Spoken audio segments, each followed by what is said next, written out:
Okay, I think we'll open the debate here. This is the Hermosa Beach Neighborhood Association, and we're having a 2022 Hermosa Beach City Council candidate debate. We have 8 candidates running, and they're all here tonight. So I'll let the candidates do their own introductions on their opening statement. And first thing we'll start out with is the Pledge of Allegiance. Ray, can you do that for us? Stand, flag, pledge allegiance to the flag of the United States of America, For the republic, which stands, one nation, under God, indivisible, with liberty and justice for all. Okay, so I'll get out of the way kind of how the rotation works with the candidates. Each candidate drew lots, and there's obviously 8 candidates. So the number 1 position is Jeff Rady, and he will be taking the first. We'll do the opening statements first. Not yet. We'll do the opening statements first, and then it'll be moved to the next position. Ray Jackson, Karen Harrington, and all the way down here. And then when the next thing we're talking about, debate question, is the Measure B debate, and that is a sales tax measure. So since Karen went first, Ray would be taking that next. And then on the next question, which would be the Measure M and Measure T, Karen, you would be doing that. And then Rita, you would be doing question number 1. So it's just going to keep rotating that way. And then the next time we have to go to a new question, Ray would go first, and basically it rotates down. That way the same person is not always answering the same question first. And so opening statements, Jeff, you're starting, and what'll happen is at the end of the debate, after the last question, Rob Seaman will take the first closing statement, and it'll work that way. So that way, Jeff, you don't have to do opening and closing twice. So anyway, that's just to try to make it even and everything. So we'll get going with the debate. So we've got a couple of measures on the ballot, actually 3. And the first measure is Measure B, and it is a sales tax measure for the city of Hermosa Beach.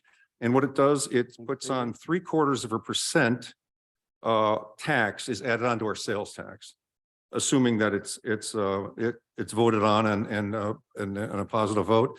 Then for every $100 purchase that you buy, an additional 75 cents. Sorry to interrupt, Al. Are we going to do opening statements first? Oh, yeah. Right. Sorry, gosh. I have it marked down here too, you know. Thanks, Jeff. Okay, well, this is where the candidates will introduce themselves, and they have 2 minutes for their opening statements. And Jeff, thanks. I'll let you go. Okay. It's sorry, apologize to the audience for not looking out at you. It's kind of counterintuitive, but I want to be able to use my neck tomorrow. So I'm going to kind of look in that general direction. So thank you, Al. My name is Jeff Rady, as you said. I've lived in Hermosa Beach for 12 years, and like all 8 of the candidates tonight, I care deeply about this community. After graduating from Notre Dame, I started my career in the Air Force. My first assignment was at Edwards, and we would come down here on the weekends, and this is when I first fell in love with Hermosa. I had the opportunity to move back here to Hermosa in 2010. I didn't even look at any other communities in the area. I didn't look at Manhattan or Redondo, only Hermosa for me. Shortly after I moved here, I found Leadership Hermosa Beach, and I learned that there's more to our city than just the pier. And the more I learned, the more I fell in love with our culture and our city. Yes, there are times that Hermosa Beach can be a little rough around the edges, but jazz is not music that started in the concert hall, just as punk didn't start in your church choir. But this is a character that we've built for 100+ years by our people. I want to make sure our people are the ones who decide our direction. I want to improve constructive feedback from our community and ensure city prioritizes services and projects that the people want. I look forward to the debate and hearing from the other candidates tonight. Thank you. Thanks, Jeff. Ray, you're up.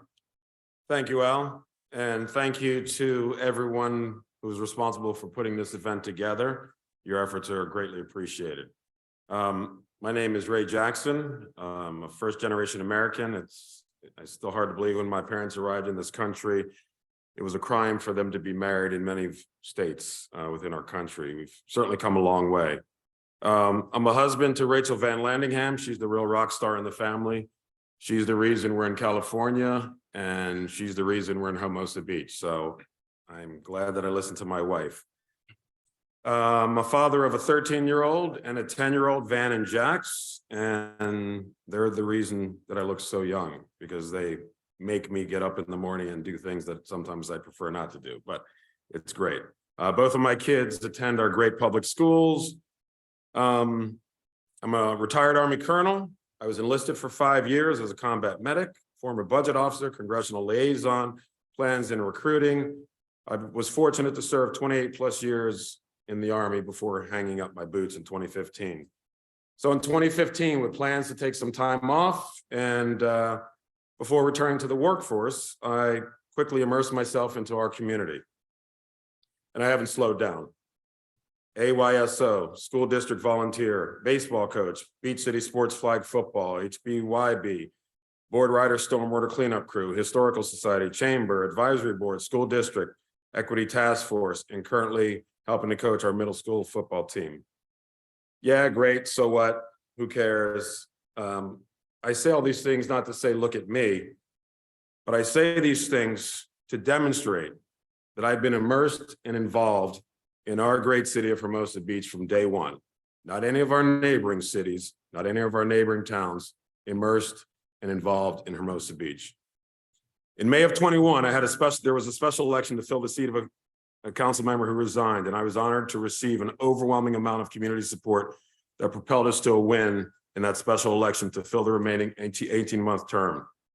Thank you again to my many supporters who made this all happen 17 months ago.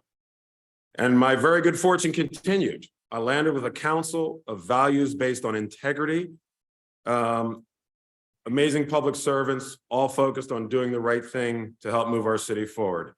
And a city staff led by an outstanding city manager. Our city staff is second to none. Ray, Dedicated staff and professionals. It's been an absolute pleasure and an honor to serve our great little beach city, and I respectfully ask for the opportunity to continue serving as your council member for the next 4 years. Thank you. Thanks, Ray. Kieran, Hello, everybody. was your mic on? Now it is. Hello, everybody. My name is Kieran Harrington. I'm running for city council. I've been in this town for 22 years. I am very strong in the community. My parents were a drug and alcohol probation officer. My mom was a 6th grade English teacher their whole entire lives. I grew up blue collar / white collar family, strived to survive, moved out here with a senior living company called Sunrise Senior Living, opened up 47 senior living facilities across the West Coast. My parents would drive us out here at the age of 13 at start, and I knew Southern California, Torrance, Redondo, Hermosa. I fell in love with Hermosa from the first day that I stepped onto one of the beaches, rode bikes down here, surfed in the beach, or in the ocean, sorry, not on the beach. And my wife, Rita, I met out here. We've been married for 1 year as of October 1st on my birthday, which is one of the best things that ever happened to me in my life. My brother soon moved here after me, my brother Kirk, my twin brother. I have an older brother, Sean, that lives still in Philadelphia, and you would call us Irish triplets because he was only 11 months older, my poor mother. I'm the Commodore of the Redondo Beach Yacht Club. I was the rear Commodore for 3 years. I've been the Commodore for the last 2 years, serving the yacht club the best I possibly can. I am safe and secure schools, Hermosa Beach lifestyle, fiscal responsibility, and Harrington hears you, Hermosa. I will listen to all sides, and I will get the job done. I promise that. Thanks, Karen. Rita? Good evening, everyone. First off, thank you to Al and the Hermosa Beach Neighborhood Association for hosting tonight. And I would like to start by wishing those who celebrate the high holiday of Yom Kippur a meaningful fast. My name is Rita Jarachi. I was born and raised in San Pedro. 11 years ago, my wife Jen and I decided to plant our roots here in Hermosa. We have 3 dogs and a newly rescued sun conure named Betty. We chose Hermosa because growing up in San Pedro, I didn't use the beaches in San Pedro. I said that the best beach in the South Bay was Hermosa. So we would pack up, come out here, go to Mickey's, grab a sub, and spend the days in the beautiful water of Hermosa. This community has brought so much meaning to our lives in so many ways, and for that, I will always be grateful. I'm running because I care deeply about the needs of our city and community. I want to bring my critical thinking skills and assets to the team of council members. I emphasize team because that is exactly what the council is. It is a team of people elected to serve on behalf of the community for the betterment of Hermosa. I spent time during this campaign getting to know so many of my fellow residents and business owners. I've listened to their wants and needs. I've taken note of the improvements needed, the items we are lacking. I've also listened to all the positive feedback and the progress our city has made. I believe in the value that I will bring, and I know that if elected, I would be a great addition to the team of which my community first approach will lead. I'm endorsed by all of the current city council members, LA County Democrats, Beach City Democrats, LA County Firefighters Local 1014, and the Sierra Club. I welcome you to visit my website, ritaforhermosa.com, to learn more about my community involvement and why I'm running. Thank you. Thanks, Rita. Dan? Good evening, everybody. My name is Dan Godwin, and I'm also running for City Council. Thank you to the Hermosa Beach Neighborhood Association for hosting this. And also thank you all for attending tonight, as well as those that are participating virtually. A lot of the points we're going to be talking about tonight are points that we talked about yesterday, but we'll have some new material. So I'll be going over my background, my mission statement, and some on my platform. So about myself, I've been a resident of Hermosa for 11 years. I've loved every single day here, minus the pandemic that we just are coming out of. But yeah, I have a fiance. Her name is Yulisa. My mother lives in Redondo. I got 2 dogs, Wayne and Belle, and they're some really good pets of mine. Hermosa has a lot of good things to offer, from the volleyball to the pier, the vibrancy, the active lifestyle. I think everyone loves it here, and that's why you're here, is because you're concerned about this community. So a little bit about my background. I was born in Northern California, where I eventually moved to Orange County and finished high school. I ended up getting my undergrad at Cal State LA and my MBA at Cal State Dominguez. I eventually commissioned in the Air Force as an officer, where to this day, I'm serving as both a civil servant and a major over at our local base in El Segundo.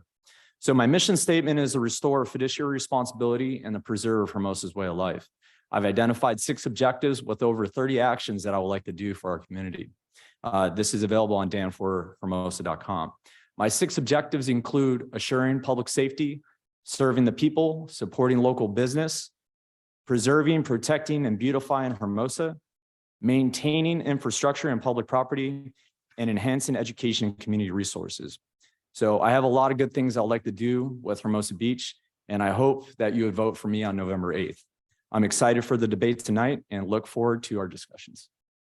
Thanks, Dan. Matt? Thank you, Al. Thank you, Al. Matt McCool, good evening, Hermosa Beach. I'm running for city council for the second time, as I ran in 2017. The main reason why I'm running again is everything that I had ran for in 2017 turned out to be true, and why we're in this current situation we're in. One of the main reasons why I'm running is for the last 5 years, we've had 5 city council members closely aligned, engaging in abuse of power and political corruption. Most of what we've seen for the last 5 years, the city council has been running the city behind closed doors with 2 city council members, with the other 3 city council members going along. Anybody active and following the city council meetings and city government knows this is true as an absolute fact. I can prove this as a fact is what happened with Councilman Hanny Fangari. Councilman Hanny Fangari wanted true transparency, and the other council members turned against him. That is the absolute truth of what happened, and this is what's going on. This is why I'm running, to bring transparency to city government and end the political corruption that's been going on. As far as my background, I've been active in Hermosa Beach city politics since 2013, when I joined Leadership Hermosa Beach. From there, I was unanimously appointed as Emergency Preparedness Advisory Commissioner. And as I said, I ran for city council in 2017. Professionally, I worked as a business operations consultant, streamlining business processes.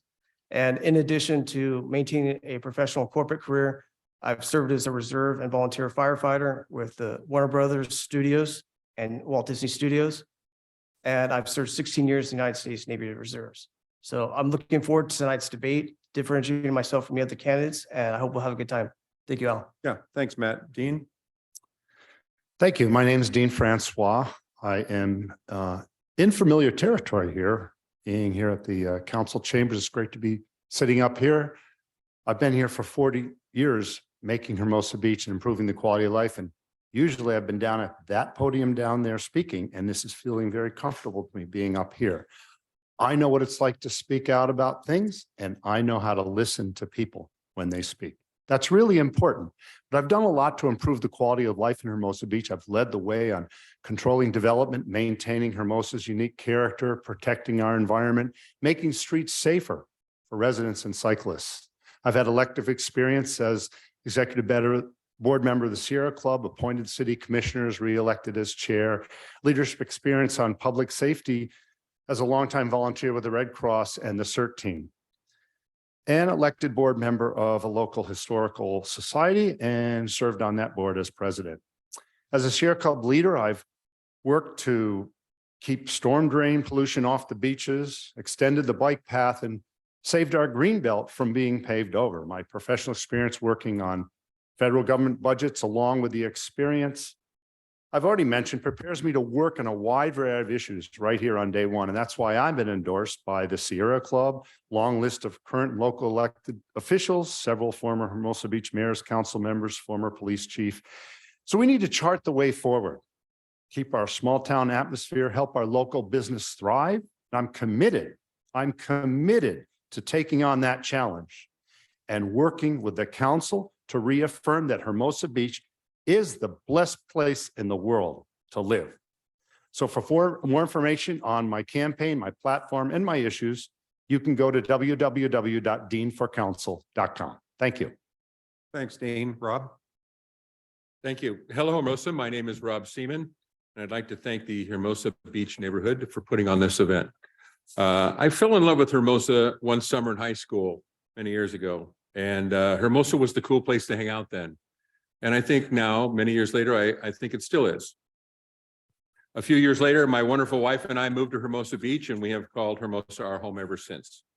On my campaign literature, there are 3 words on it, basically: experience, transparency, and common sense. By experience, I mean real hands-on experience, dedicated work on 2 commissions.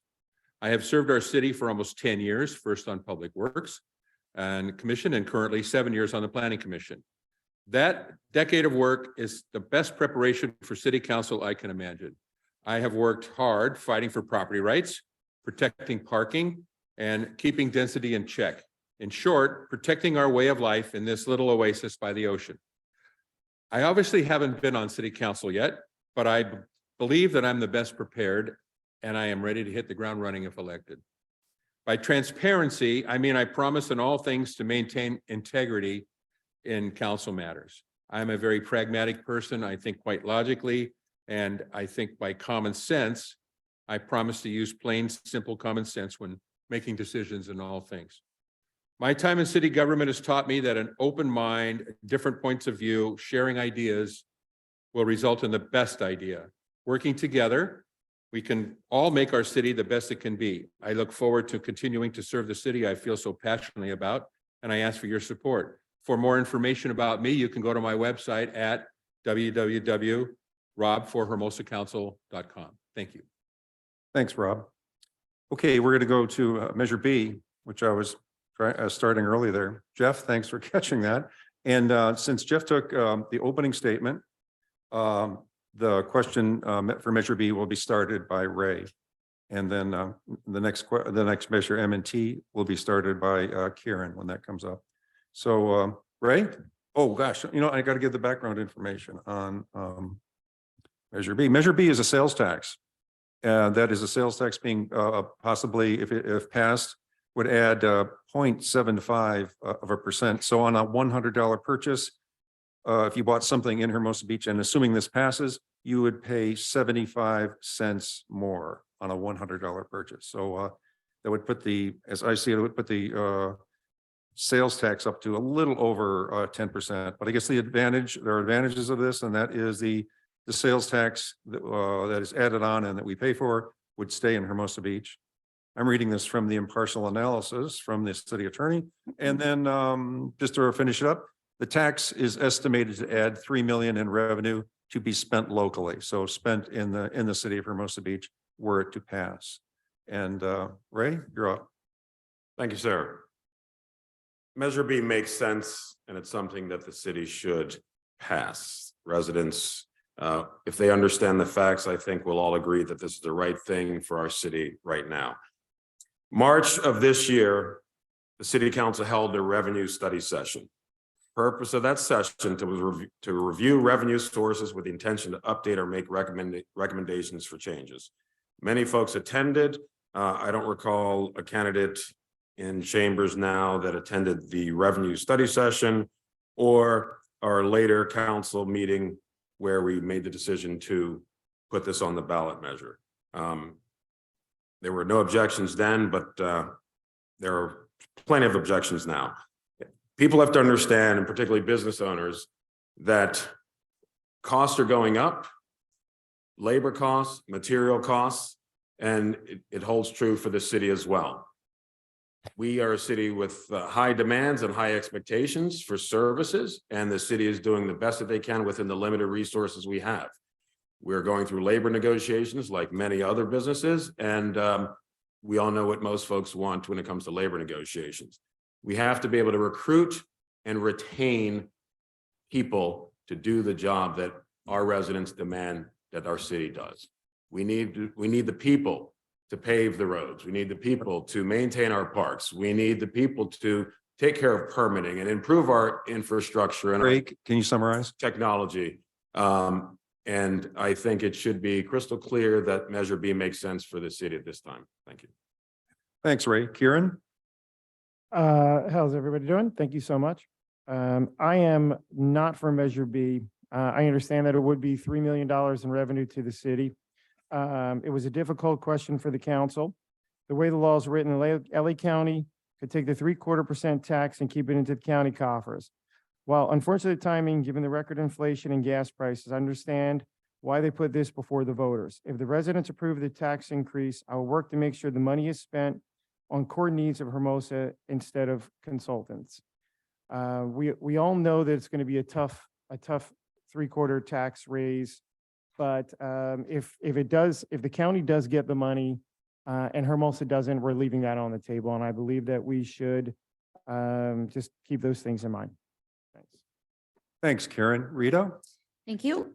I am in full support of Measure B. Most people don't realize that with our current rate of 9.5%, 8.5% of that goes to the state and county.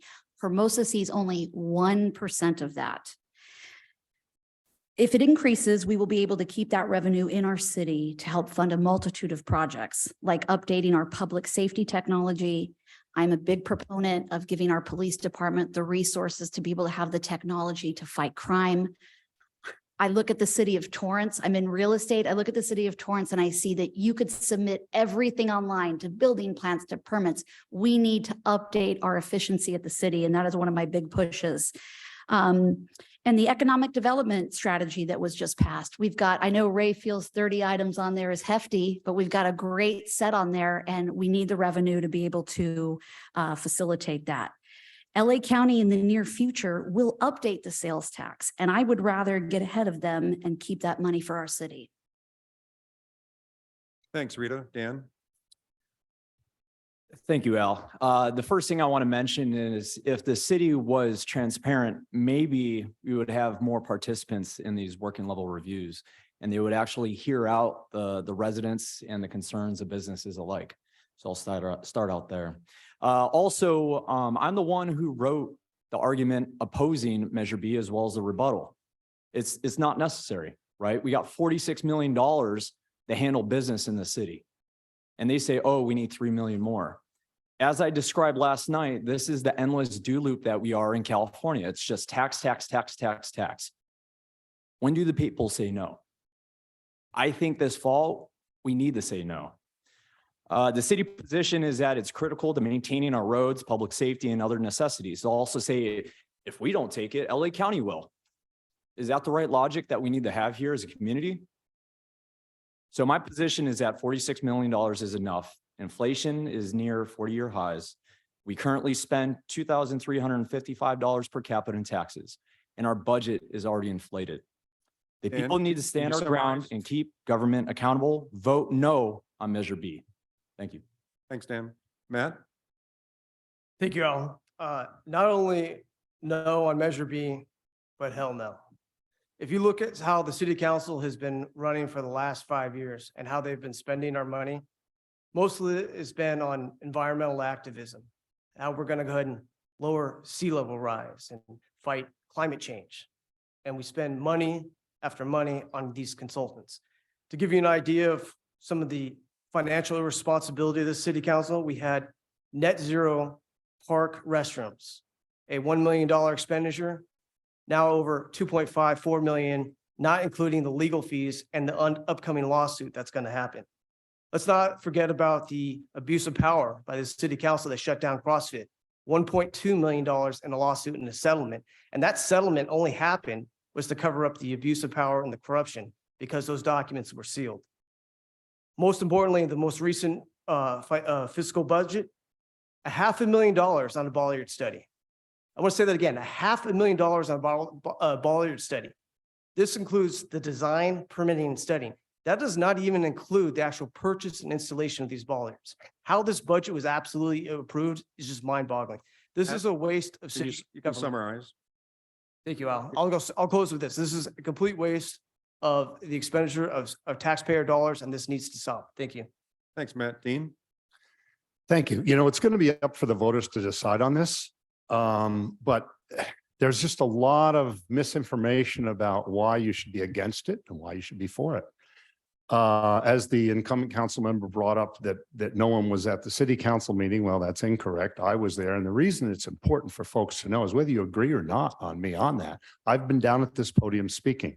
So I spoke against it. There were good logical reasons for it. The reports that were given to city council were faulty on justifying it. I brought it up just as an example. It's only 3 million. The county, naturally, most of the sales tax goes to the county and not the city. That's pure logic. The fact you justifying increase it, no. The threat that a county will increase it before we get a chance to is a faulty argument 100%. You know, this simply reduces commerce to other neighboring cities. It affects the lowest income, the smallest business. And what does that say about the stabilization of our city? We have a stable city. We are concrete. We can live within our means. I'm a former budget director. I know how to do it. And like I said, whether you believe it or not, whether you agree with me or not, vote for me. I'm the independent person that's been down here speaking about things, and I have confidence in knowing what I'm talking about. Thank you. Thanks, Dean. Rob? Thank you. Uh-oh. I'm against Measure B. And the reason I say that is because I think our businesses are just starting to come back from a pandemic. The whole country is in an inflationary period. Prices are rising. I think this money should stay in the pocketbooks of the citizens of Hermosa Beach. It's been said that, well, visitors will pay most of this, and that may be true, but I don't think we should put it on them either. And to be honest with you, 75 cents on $100 purchase seems trivial when you look at it as a $100 purchase, but this means a lot more money when you buy something like, for instance, a new refrigerator, appliances, and so on. We have to pay sales tax on all that stuff too, and this tax will cost us, the citizens of Hermosa Beach, more money. And so for those reasons, I'm against that. And I also think that we should spend our money more wisely rather than try and collect more. Thank you. Thanks, Rob. Jeff? Obviously, this is going to be up to the voters in November. I'm personally against Measure B. I did watch the revenue session, and I did speak at City Council against this when it came up a few 2 months ago. I understand the argument that LA County could try to take that 0.75%. I'm not convinced by that argument because with most of the cities in LA County already maxing out their 10.25, if the LA County tries to make the other half foot the bill for the other for that half, I think they may have a riot on their hands. During COVID and the recent inflation, I think this is bad timing.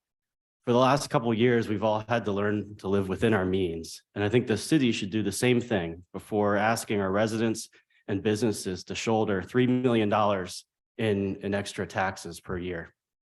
But regardless of how the vote turns out, if it does pass, I'll ensure that the money is put to the best use for Hermosa Beach and public safety and infrastructure top that list. Thanks, Jeff. Okay, we're going to go on to the next two measures, Measure M and Measure T. Let me say just a couple words about the time. On opening statements, we had 2 minutes, and closing statements, we're going to have 2 minutes, and all the other questions, including audience questions, will be 1 minute. I'm trying to have a leeway for all the candidates speaking. So I'm letting go a little bit over a minute. And then if I use the word summarize, go ahead and finish your point, and then take another, number of seconds to finish your point. So this doesn't happen very often where we have this type of debate for this election, and we have a lot of important issues here. So if I say summarize, you can finish your point. Okay, so we have Measure M and Measure T. I'm going to be reading some bullet points from the impartial analysis of Measure M and Measure T by our city attorney. And the question that they're going to be asked is, what is your opinion regarding cannabis initiative, Measure M, and cannabis tax, Measure T? So in this question, they're going to answer the question whether they are for Measure M. And Measure M, I'll read some of the points. Basically, right now we have a ordinance that does not allow for marijuana shops or cannabis shops, that type of thing. So anyway, this measure, were it to pass, would change that. And then it would allow cannabis businesses to operate in the city of Hermosa Beach. Obviously, there would be a number of rules and mandatory things they'd have to follow. Their business would be more than 600 feet from daycare center or youth centers, 1,000 feet from schools, 1,500 feet from the Clark Stadium and the Hermosa Community Center. So that's the first measure, is whether you are interested, whether the candidates are interested in having marijuana shops. And in the same thing, maybe, and I'll let them go a little over a minute on this, is Measure T. And were Measure M to pass, and then we would have marijuana shops, Measure T would put a number of taxes on those businesses, and the taxes are based on the income. So if the sales of this marijuana shop or cannabis shop is $250,000, a flat tax is $218 a year. And then when they exceed $250,000, is $1 per thousand, going up to a max of $8,000 a year. So more income for the city. So we will get to the candidates. And Ray took the last question, and Kieran, you're up for this one for Measure M and Measure T. Kieran? Thank you so much for the question. As everyone knows, medical and recreation cannabis is legal in California. However, Measure M was written by a single cannabis company to favor their specific business model. Approving Measure M would require for the city to allow 2 cannabis states with little to no oversight. For that reason, I oppose Measure M. Thank you. Thanks. Okay, Rita, you're up next. I think it's safe to say that everybody on this panel and hopefully everybody in this room opposes Measure M. Measure M needs to be defeated.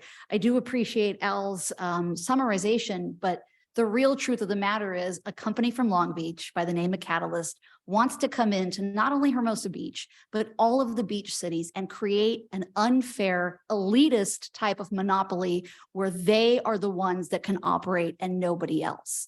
I am pro-cannabis. I think at some point in Hermosa Beach and the surrounding cities, Redondo already has it, we will start to see retail come in. But it has to come in a way to benefit the city and the residents of Hermosa Beach.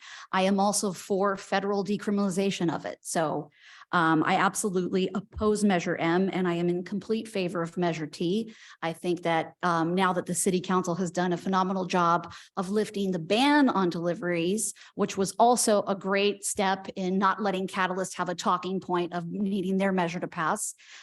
Those suppliers and delivery will now be required to be properly licensed and be taxed. Thank you. Thanks, Rita. Dan? Thank you, Al. Thank you, Al. Simply put, I'm no on Measure M and yes on Measure T. Cannabis retail needs to be regulated and highly controlled, just like alcohol and tobacco. That's my personal opinion. This includes the safety, security, and law enforcement associated with it. I do believe in individual freedoms, including people's right to use marijuana, at least in the state of California. However, this is a community choice and will be up to the voters on November 8th. However, I have heard many concerns from the residents in town. They have a concern over the potential negative impacts such as liability and easier accessibility to minors. With respect to Measure T, it'd be irresponsible to not have the necessary code in place to tax cannabis in Hermosa should Measure M pass. This is about, like Elle mentioned, $700,000 to $1.5 million. So if it passes, we need to be ready for it. Thank you. Thanks, Dan. Matt? Thank you, Al. I have had a chance to participate in the Cannabis Advisory Group, participate in all the meetings. I see Ms. Falcourt is here. I think really she summed it up the best. Why are we discussing this? This is not being driven by the residents. This is being driven by the industry. And that's exactly why we need to oppose this. This has nothing to do about cannabis. This has to do about an industry coming into our town and telling us how they're going to conduct business. So absolutely no on Measure M. Absolutely no on Measure M. As far as Measure T, that's kind of a no-brainer. You have to vote yes. There's no reason not to vote for it.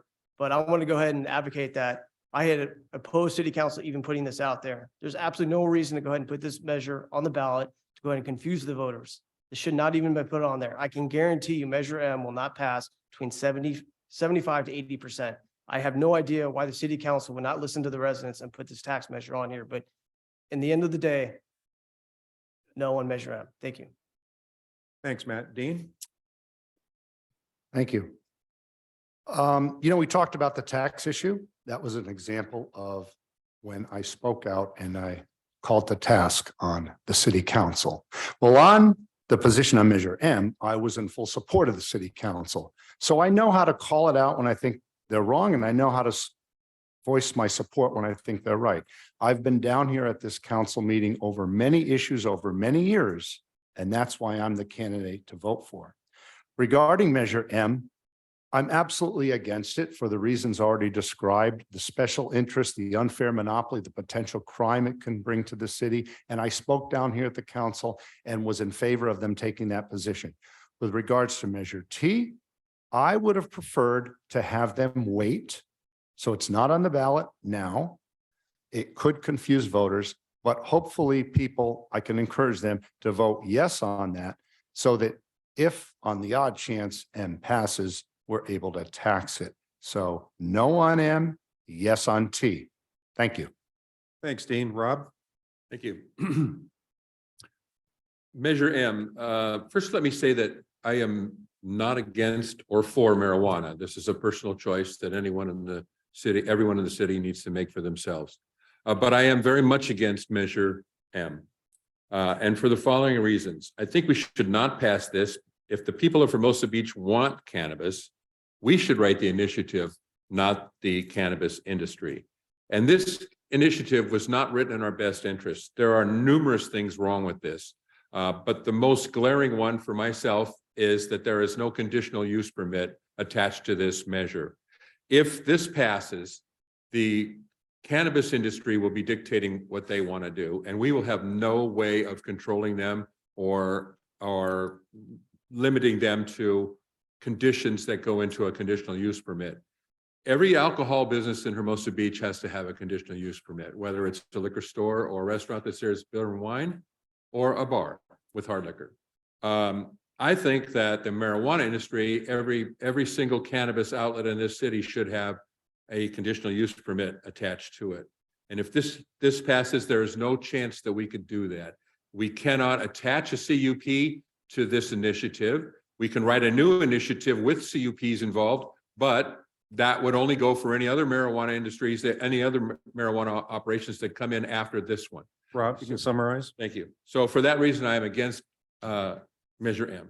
Measure T, I think I say yes on that. It's a stopgap measure, but in case Measure M passes, I think it was a wise thing for City Council to do.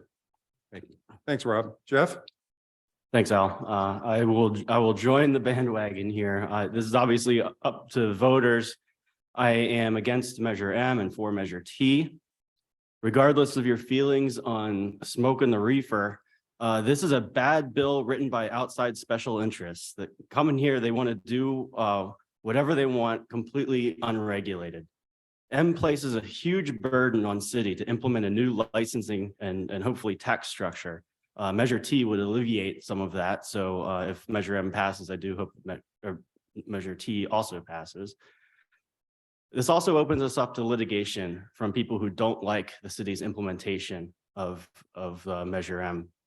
And finally, it introduces unnecessary public safety risk. Thanks. Thanks, Jeff. Ray? Thank you, Al.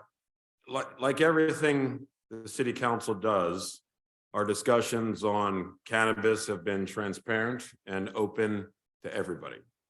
Beginning with the Cannabis Advisory Group, there's 6+ meetings, as well as the several meetings that we had in chambers to address the cannabis question. It's clear across the board that it's a no.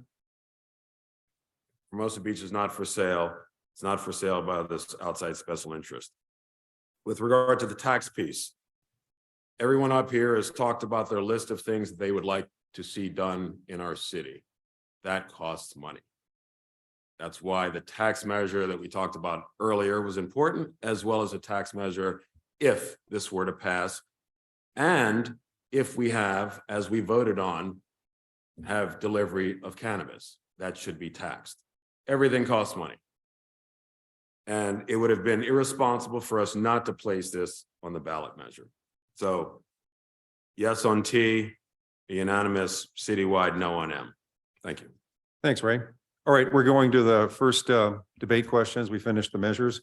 And I will, on a lot of these questions, I'll be reading some background information, and then we'll go to the question. And Rita, you'll be up next when I finish the background info. Okay, so this is kind of a basic question, and I'll read it first, but then also give some background. What are your top 3 priorities that you would want to address and complete during your 4 years you have to serve? Well, I ran for city council a couple of times. Here's what you find out once you're a city council member. I mean, one of the ideas you could have is just say, well, once a month, I'm going to have 3 or 4 city council members over to my house for a brunch, and we can discuss things about the city. So there's something called the Brown Act. And when you discuss something about the city or something that could be put on the agenda, you cannot be discussing that at the brunch. If you do, let's say if you do are discussing it, it's kind of like the old things back in the 40s and 50s, the smoke-filled rooms in a bar, and they're meeting in a back room, deciding what they're going to vote on in the city council, right? And then they go to city council and they vote on it. Well, the Brown Act prohibits that. So what it means, it's a little bit more difficult to get some of your priorities moved forward if you want to pass things. Now, there's ways that it can be done. You can, when you're at a city council meeting, you can ask for an agenda item to be put on the city council, and that usually has to be agreed by either 1 or 2 other city council members. But anyway, it's somewhat limiting, but it's challenging. So anyway, I briefed the city council candidates by email and also gave them a Brown Act thing to look at, as far a PDF, as far as explaining the Brown Act. So Rita, I'll give this to you. What are your top 3 priorities that you want to address and complete during your 4 years that you have to serve? Rita? Thank you, Al. First off, top priority, do not violate the Brown Act. Using technology, you can provide better services, and it costs much less money than hiring staff. We are a leader in environmental issues. We need to become a leader in technology. Upgrading our technology systems in both our city level and our police department will make a huge improvement to our community in becoming more fiscally responsible. We don't necessarily need to keep hiring more staff. We need to have systems in place using modern technology to better serve our community. E-bike safety, I think, is everybody's top priority right now. We need to step up our police enforcement efforts.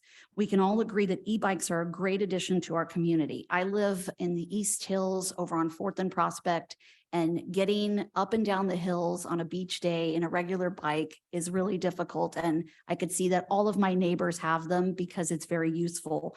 But we have a safety issue. We need our law enforcement to be the bad guys in this situation and actually enforce the laws in both. We're talking children, youth, and adults. These bikes go up to 30 miles per hour, and we need safety measures in place. I'm also in favor of seeing a bike path implemented very similar to Redondo Beach, how they have it on Redondo. Perhaps it goes on Pier. I know a lot of people have the argument of the Strand, but we could argue that that is more for tourism. We need something for being able to commute safer without using our vehicles. Can you summarize? Yes. Lastly, when it comes to the environment and climate change, I would like to work with residents on our efforts for implementing drought tolerant gardens, waterless turf, rain barrels. The new climate law will provide tax credits for installing heat pumps, rebates, whole home retrofits, and extra financing for local and state projects. And I want to make sure that that revenue comes to our Hermosa residents to help our residents, to help the environment. Thank you. Thanks, Rita. Dan? That was a long summary. Okay, so I will start off by saying my top 3 priorities are very closely aligned with the next question, which is dealing with the main problems in town. First off, I want to serve the people with better fiscal responsibility. The last budget, for those that were a part of that process or city council meeting, here's a couple items that came to light. Over $2 million in consultation contracts. Personnel expenditures consuming 56% of our general fund. 4.4% increase in personnel authorizations. $450,000 on the city attorney office. Don't make me repeat that. And $2.4 million on the city manager office, which was a 53% increase over the last 2 years. Unacceptable. Next 2 priorities are assuring public safety. As mentioned before, this includes crime, transients, and pathway safety. And then lastly, we need to preserve Hermosa, both its culture and its environment. Let's keep it social, active, and vibrant how it is, how it always been. Thank you. Thanks, Dan. Matt? Thank you, Al. As I've mentioned over the last 5 years, our activist city council has been primarily focused on advancing their own personal political agenda and an environmentalist agenda. I think we really need to get back to the basics. As I've stated in my candidate statement, my first priority will be public safety. This town has been, as Chief LeBaron said, is now a target city for criminals. I think one of the best ways to go ahead and start attacking criminals that are coming into the city is enhanced prosecution of these criminals that come into the city. This is not just my opinion. This was stated in the ICMA report, which we're going to be talking about here later. As far as infrastructure, I hope at the end of my 4 years, the people will say, you know what, Matt McCool got all the roads paved. That's the most important thing. Just get the roads paved. Like I said, basic services to the city. And my third and final is our beach culture.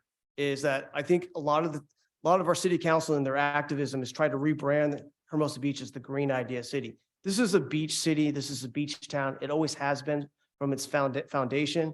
We need to go ahead and celebrate that. And, you know, Commissioner Yanni Lang here was here earlier, the Parks and Recs Commission, their events are our brand of our city. Beach culture is our city. Thank you, Al. Thanks, Matt. Dean?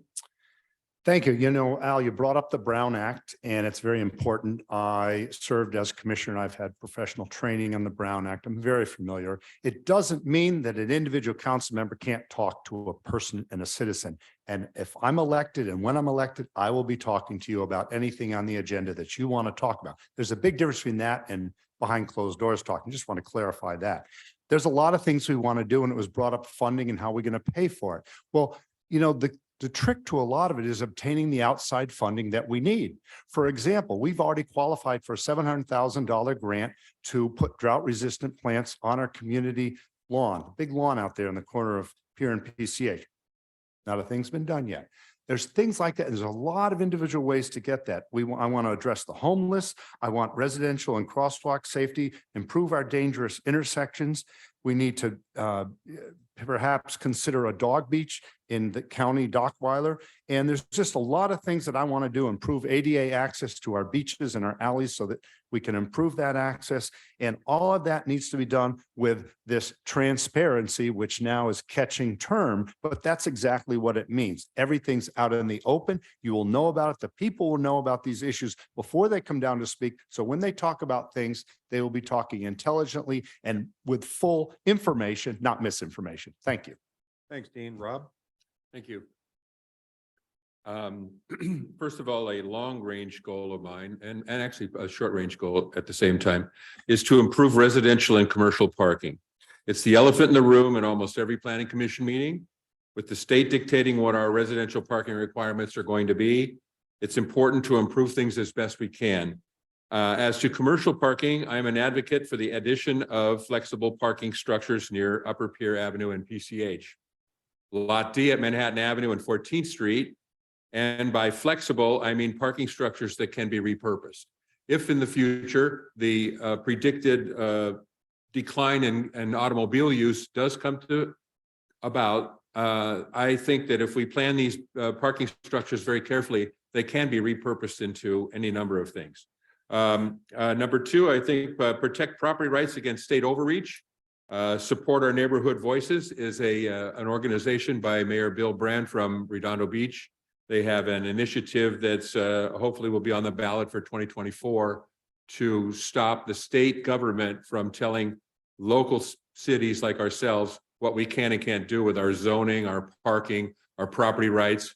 I'm sure you've all heard about the bills that have been passed that will allow there are no more single-family residences. This is a state mandate. There are single-family residences can be split in half, and then each half can put 6 units on it. There's quite a bit of that. And then finally, safe streets in regard to our current crime wave that we have here. I think we need to enforce all of our laws and form a bike and e-bike safety program with police, parents, kids, and schools, and address speeding in the streets. Thank you. Thanks, Rob. Jeff? Thanks, Al. My goals involve improving city relationships with people and businesses by 1, proactively improving ways the city gets feedback, 2, transparency and better prioritization of our budget, and 3, improving city processes and eliminating red tape, for example, permitting. In addition to that, I want to add a diversity of thought on council. We always have to remember that we are representatives of the people of Hermosa Beach. And when you have 4 Hermosans in a room, there's usually at least 5 opinions. The same 5 people on city council can't always be right, 5 to nothing. So I want to cut some of that perceived groupthink that people see in their government. Thank you. Thanks, Jeff. Ray? I don't know where to begin, but I'll start with this. You know, we're talking about the Brown Act first.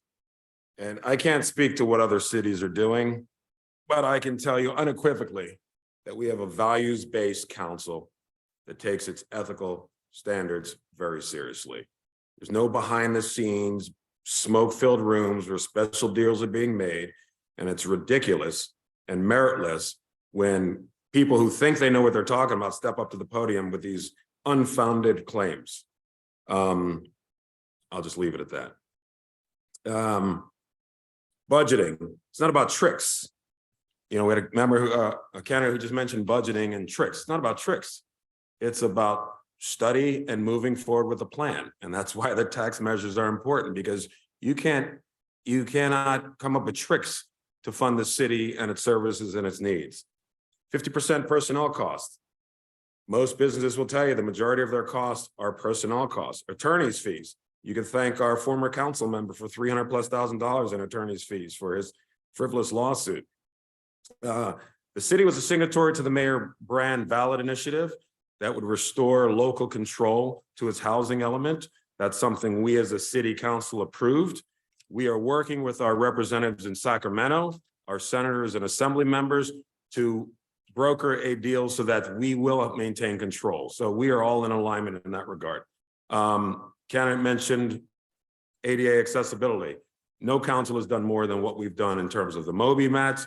You get a gentleman like Tom Sedgwick, who was able to get up close to the shore for the first time since he was young enough to be carried on his parents' shoulder. I don't know if you saw that photo, but it was pretty telling. These are the moments that make doing what we do worthwhile. Ray, you can summarize. So thank you very much. Thanks, Ray. Kieran? Thank you, guys. Thank you. Al, appreciate it. Again, I will take the Brown Act, and make sure that we're all doing what we're supposed to do effectively and efficiently with the Brown Act.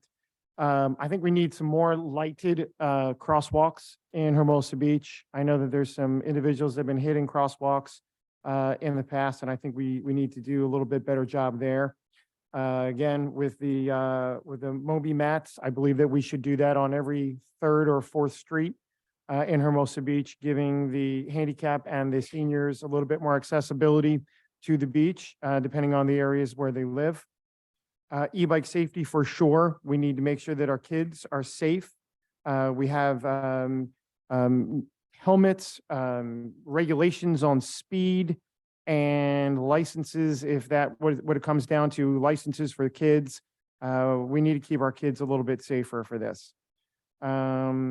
Also reducing property damage CFS for call to service. Reducing the amount of required parking spaces for sure downtown. And that's it. Thanks, Karen. All right, that finishes debate question number 1. We're going to go to debate question number 2. And Dan, you'll be up next. This question is kind of the opposite of the Brown Act. So real quick, I'll just read it. Give us your list of 3 problem areas in the city that can be addressed or controlled by the enforcement of existing City of Hermosa Beach law or State of California law or U.S. federal law. Now, this is the opposite of the Brown Act. These are existing laws, Hermosa Beach, State of California, and U.S. federal. And properly applied, a lot of the problems that have even been mentioned tonight by the city council candidates can be taken care of by enforcement of existing laws. So that's what again, I'll just restate the question really fast, and then Dan can get to it. Just give us a list of 3 problems you want to address in the city, and it would be addressed and controlled by the enforcement of existing laws, which means as a city council member, you'll have to do some arm twisting or lobbying in order to get the laws enforced that you would like. Dan? Thank you, Al. I'll first preface this response with, I do have a lot of great proposed solutions to the various problems that we have in town. But as council members, the first thing that you're responsible for is in placing effective policy. So that is where I would first start, and also ensuring that we have the right staff to execute that policy. However, with that said, I will contribute to brainstorming with various commissions and advisory groups. I don't want to stovepipe ideas or micromanage, but if I don't think the job's getting done, then I'll start getting louder. So my 3 problem areas is the smarter budget, where we can focus more on improvement rather than personnel related expenses, governing responsibly by going back to basics and improving transparency between our city and residents. And then lastly, pathway safety, which you've all heard tonight, which is addressing the e-bike hazard, crosswalks, and speeding cars that have had near hits or hits in town. Thank you. Thanks, Dan. Matt? Thank you, Al.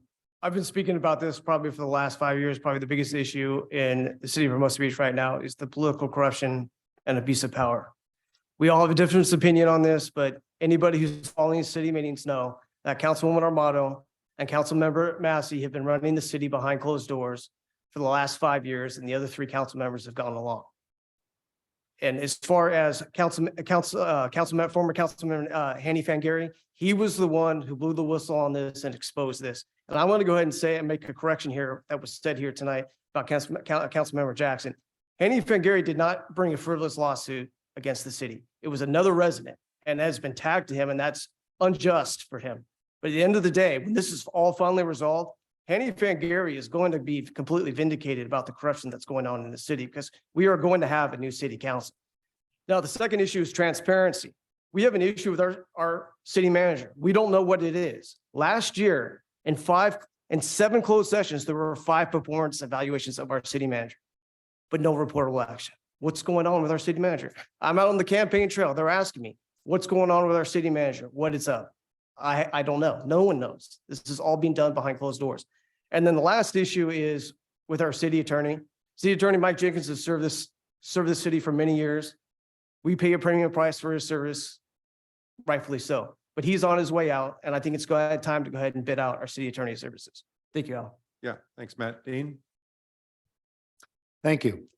I have consistently stated in my platform, and the spine of my campaign has been enforcing better speeding, parking, reasonableness. It's all about being reasonable. We need reasonable enforcement.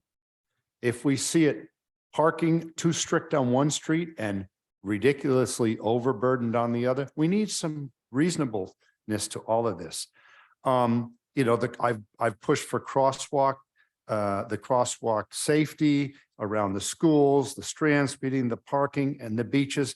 And it's all about coming up with a reasonableness. Maybe we can have some private security that work down at the Strand and have a concierge tent late at night, again, to encourage people to follow the law and not break it. And that's what we really need to do. It's all about being reasonable with enforcement actions. And I'm determined to do that on day one. I have a long experience in public safety, and I can do that for you, the citizen. Vote for me. Thank you. Thanks, Dean. Rob? Thank you. As I read this, the question number 2 is 3 problems that can be improved by enforcing existing laws. Parking in city council is one of those. That's a no. No, I know. Thank you. I think your dog supports me anyway, but anyway, at any rate, 3 problems that we can improve by enforcing existing laws. Bicycle and e-bike safety can be greatly improved by enforcing our existing laws.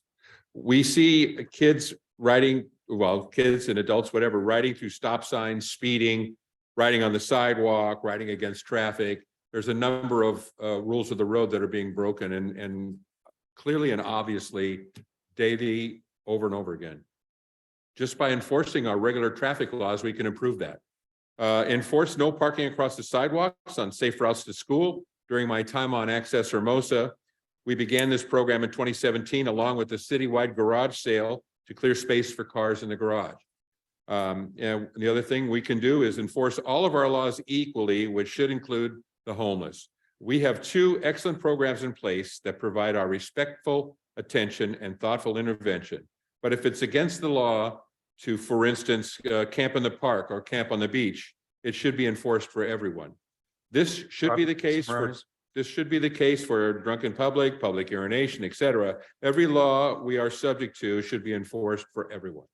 Thank you. Thanks, Rob. Jeff? Thanks, Al. The 3 areas I want to highlight of concern to me are visitor, and I almost hesitate to call them visitors, but people coming into the city with bad intentions. The police are finding more guns and drugs during their traffic stops, and that's just worrisome to me. Second is e-bikes zipping through and around pedestrians and streets. I'm just worried that it's going to take a tragedy for something to be done about this. I want to be proactive about that before someone gets hurt seriously. And then homelessness. I want to make sure, I want to be clear that homelessness is not illegal.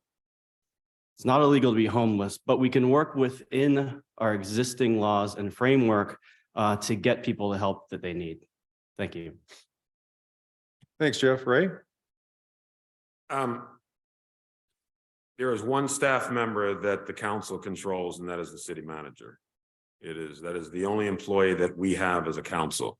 The city manager is responsible for putting the other staff members in place and has done a good job with our Chief LeBaron hire, our Community Development Director, Jeannie Naughton, our Public Works Director. We are putting the pieces in place to move the city forward in a positive direction. And I think when you look at what we've done, what we've been able to accomplish post-pandemic, everyone would agree that the right pieces are in place to move the city forward. E-bike safety, obviously a priority to everybody. Our police association, or excuse me, our police department has partnered with our schools. They've produced videos done by the students themselves. They've had presentations on e-bike safety, the importance of wearing a helmet. So those pieces are in place. Crosswalks, we've got on order lighted crosswalks so we can have active crosswalks, particularly on Hermosa Avenue, where we've got some challenges. Our public works folks are also working on 6th Street, where we've had some challenges and near misses. So those issues are being addressed. And again, everything costs money. We've got to figure out how to pay for all these things. And that's why the tax measure is an important measure for us to pass. Thanks, Ray. Kieran?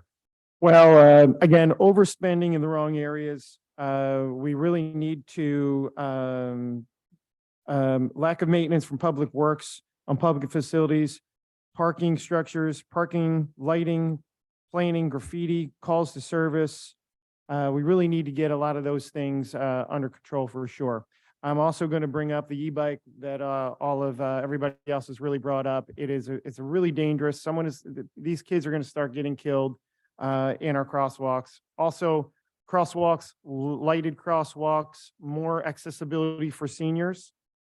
And again, the dog park, I think we really do need a dog park in Hermosa Beach. Either it's a dog park or I think we should have a beach area for dogs, even if it's for a specific area or time.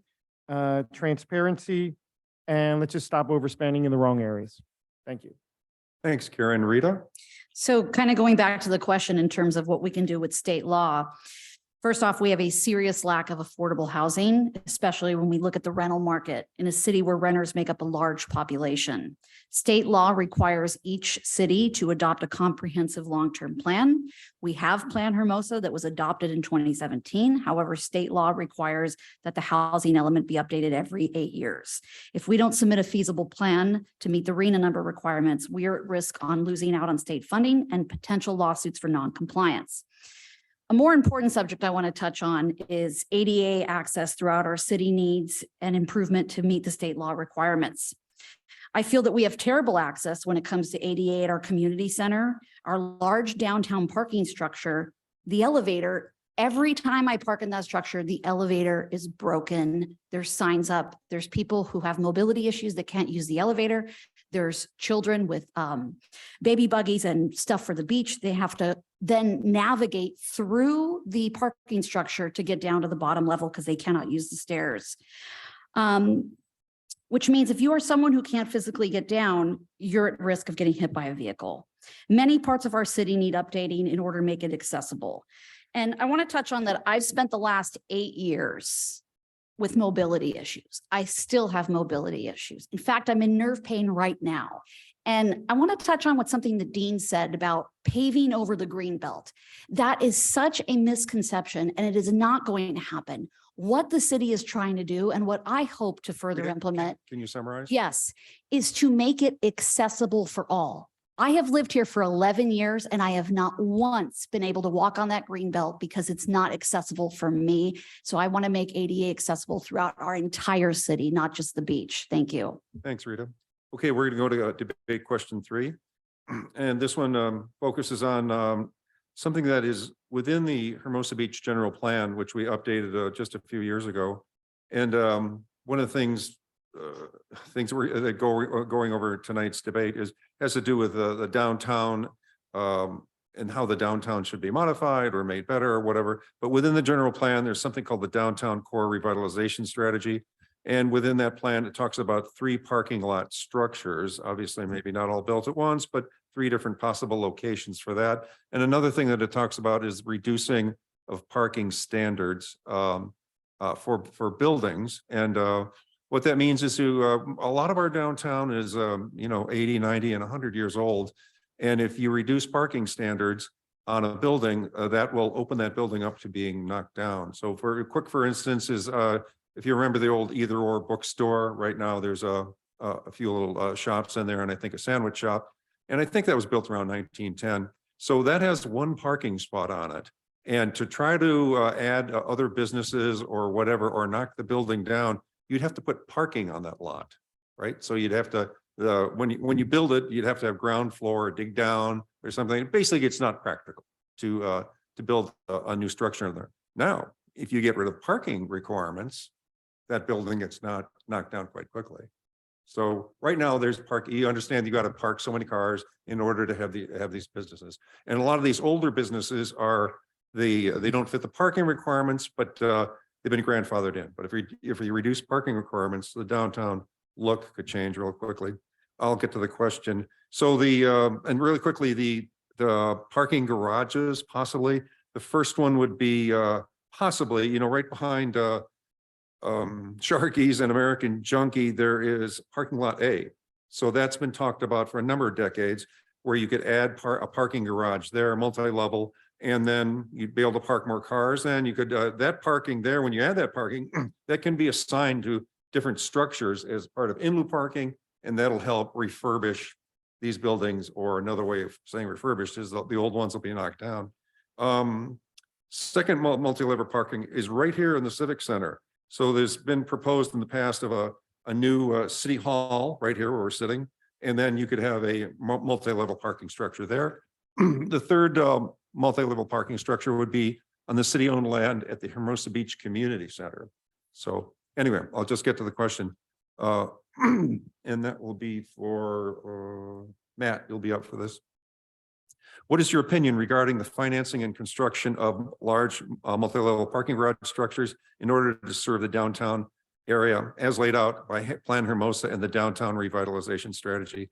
Do you want the city to proceed with code amendments to reduce parking requirements as called for in the downtown revitalization strategies?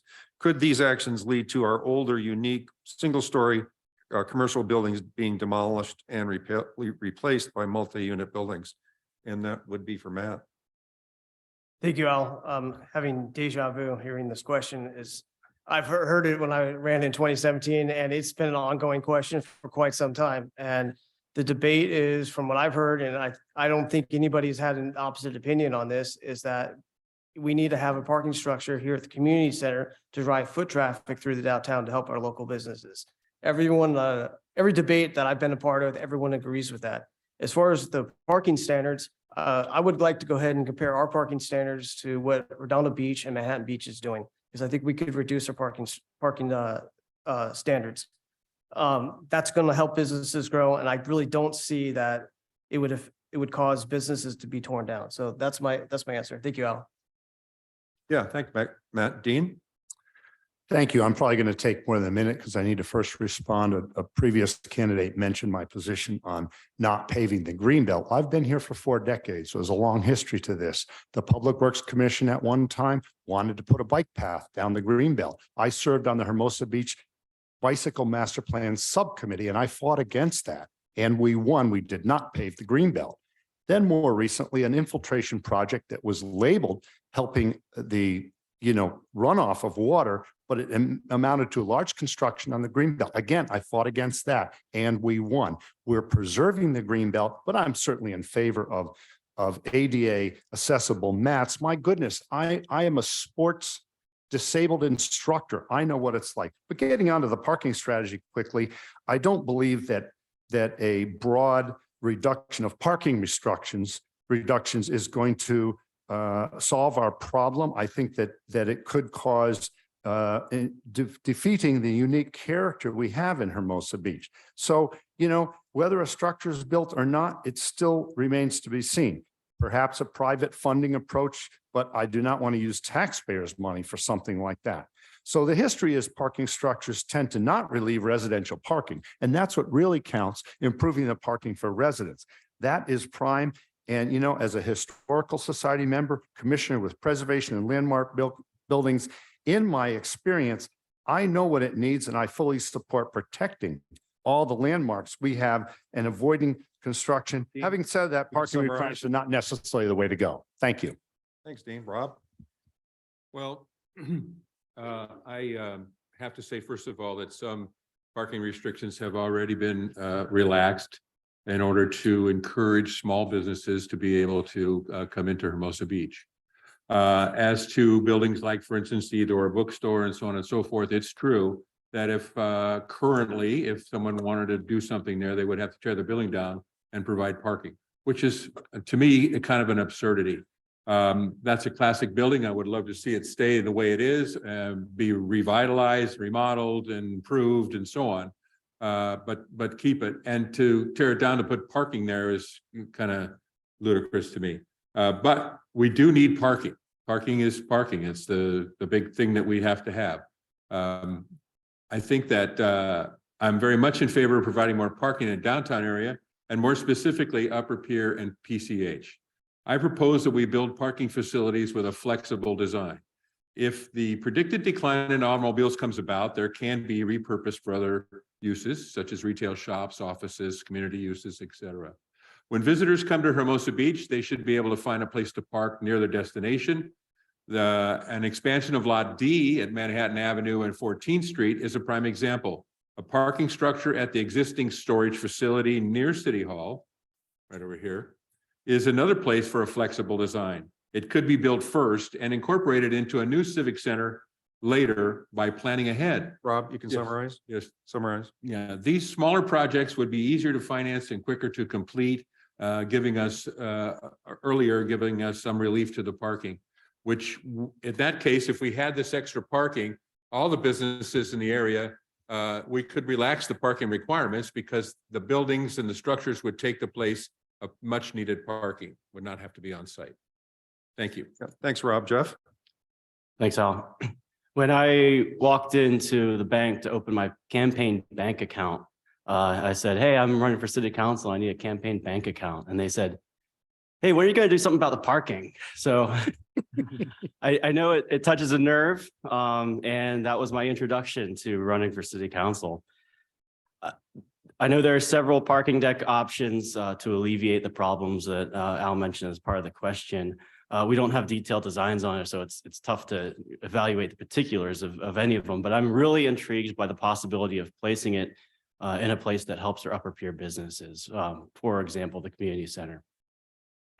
I think people in Hermosa will be driving less in the coming years, so I'm in favor of reduced parking requirements and putting more investment in walkability and bikeability in our downtown area. And both of those are advocated by the Chamber of Commerce. Thank you. Thanks, Jeff. Ray? I'm certainly glad that everybody is interested in doing something about parking because that's exactly what we're doing as a council.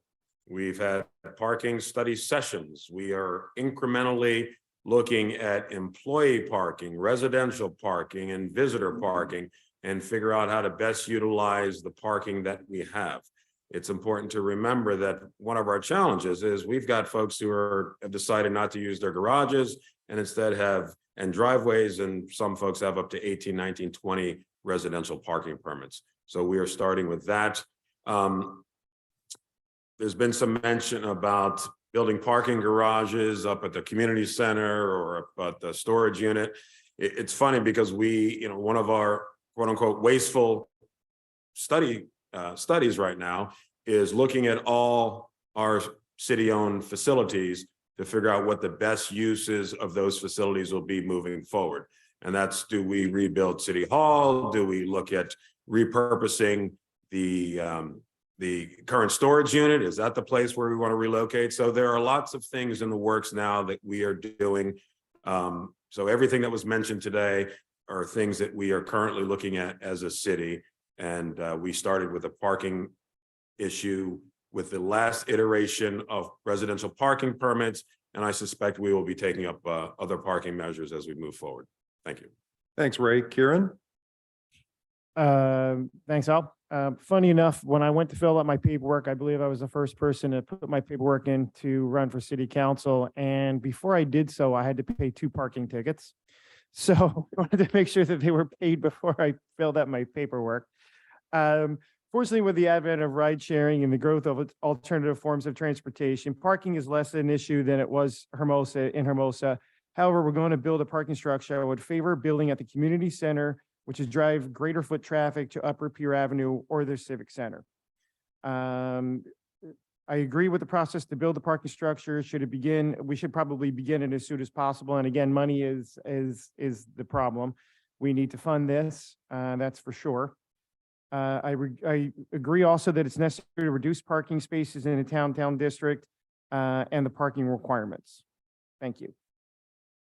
Thanks, Karen. Rita? So talking about the community center, I mean, I think that's a fabulous idea, but we're talking about going subterranean. And this is going to cost several millions of dollars. And we're all up here talking about being fiscally responsible. It's great if you have it, but as a city, we don't. And before we spend millions of dollars on constructing new parking structures, we need to think in long-term transportation and how it's changing. We don't know what the future holds, but we do know that many people use services like Uber and Lyft. I took an Uber last night to our debate. Public transportation, especially looking at e-bikes. I go back to wanting to make our city safe for being able for our residents to leave our cars at home so we could commute downtown in a green way, and that also saves in traffic. My opinion is that we should be optimizing the parking we currently have. Like, for example, if you look at app-based parking, when you have an app-based parking, you know exactly where the available parking space is because all of those spaces are tagged. This also helps cut down on the congested traffic of people searching for open parking. We can look at long-term capital projects later when it comes to it. I would like to see parking requirements relaxed when it comes to our commercial districts, but I am looking forward to working with the Planning Commission on the zoning updates. Thank you. Thanks, Rita. Dan? Thank you, Al. So parking in Hermosa is a commodity or a rare commodity, and it needs to be addressed. One stat that hasn't been gone over in these debates is that 51% of this town rents, right? And those renters are the people who are experiencing the biggest issues with parking. So with respect to possible solutions, you mentioned a couple of different ideas. One of them was a multi-level parking structure in Lot A, which is the lot directly south of here. So I would be supportive of building a multi-level structure there. I do need to become more aware of what those impacts are to residents and other security concerns that we see in Lot C, the lot that is north of here. I'm also supportive of parking reduction requirements. Personally, I'd favor renovation and creative incentives over tearing down and building, especially when it comes to our residential housing. As city council member, I will look at solutions like parking forgiveness with progressive fine concept, revised days and hours for street sweeping, and rebalancing the number of 2-hour meters with 24-hour meters. Thank you. Thanks, Dan. Okay, we're going to be going to question 4. And then question 5, we're going to have audience questions after question number 5. Okay, question number 4 has to do with the downtown area, and one report that I gave to all the city council candidates is the ICMA police operations report for the Hermosa Beach Police Department. And basically we had experts from around the country, which is part of ICMA, put this report together, and they spent a good bit of time in the city and looking at statistics and doing police ride-alongs and talking to all the stakeholders, which included a lot of the police officers themselves. And I'll just read a couple of the bullet points, and we'll get to the question. So in the ICMA report, they said the downtown area is an important part of Hermosa Beach, identified explicitly in the city's strategic plan as an eclectic downtown. In Hermosa Beach is envisioned as a unique and well-maintained focal point of the community and pedestrian friendly atmosphere, locally owned retail businesses. Next paragraph, anecdotal evidence obtained during meetings with the stakeholders and community members from the Hermosa Beach Police Department indicated that the vibrant public space often takes on a different character than one desired by the community. And I'll read 3 bullet points and get to the question. All stakeholders agreed that the single biggest challenge facing the city is the alcohol-related issues being generated by Pier Plaza.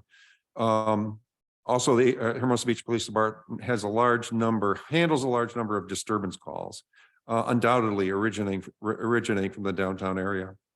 And anyway, lots of calls for service regarding the downtown, according to this report. And I'll get the question here to you. And Dean, you'll be first up on that question. What are your short and long-term goals for the Hermosa Beach downtown area? Should the city put together a comprehensive commercial strategy that can actually be financed and implemented for the Hermosa Beach downtown area? And should this real-world development plan show in concept and detail what the end results are? Should the city impanel a calls for service committee in order to evaluate service demands and attempt to reduce non-emergency responses? Does the city staff and city council spend too much time, money, and effort on implementing piecemeal downtown revitalization parking code details that are not connected to a comprehensive commercial plan for the downtown area. And that would be for Dean. Thank you, Alan. I'll try to be briefer than last time, but it's so hard to get it into a minute. Any approach that's comprehensive, I support. Yes, it could be deemed a little bit piecemeal, but we did have the downtown enhancement plan, which called for demand-based parking strategies and increased signing for restrooms. And I haven't seen any increased signing for restrooms yet. In fact, the dilapidated one, the subterranean one, is open only a few hours at best, and the other one closes earlier than it used to. So that's just an example of how we need to just implement some of the things that have been suggested. But I support, the Chamber's Economic Development Advisory Committee and the Economic Development Council that was put together by the council. I support those as certainly the beginning of downtown goals. And again, comprehensive is the key to it all. We have an incredible recovery, and I've had decades of experience in government and business and advocated in the Upper Pier Avenue renovation. So I feel I'm more than qualified to meet the challenge and go forward with a comprehensive look at this. Thank you. Thanks, Dean. Rob? Thank you.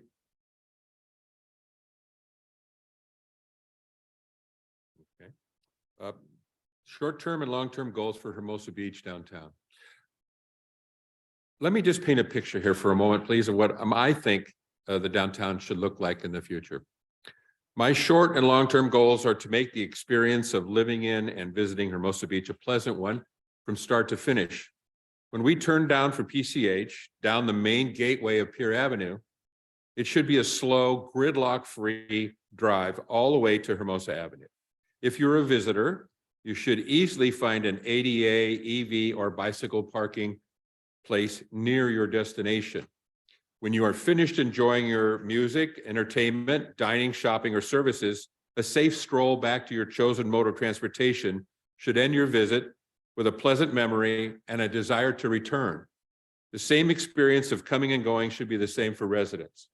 The Planning Commission has already done some needed changes to parking code to help and encourage small businesses to open in Hermosa.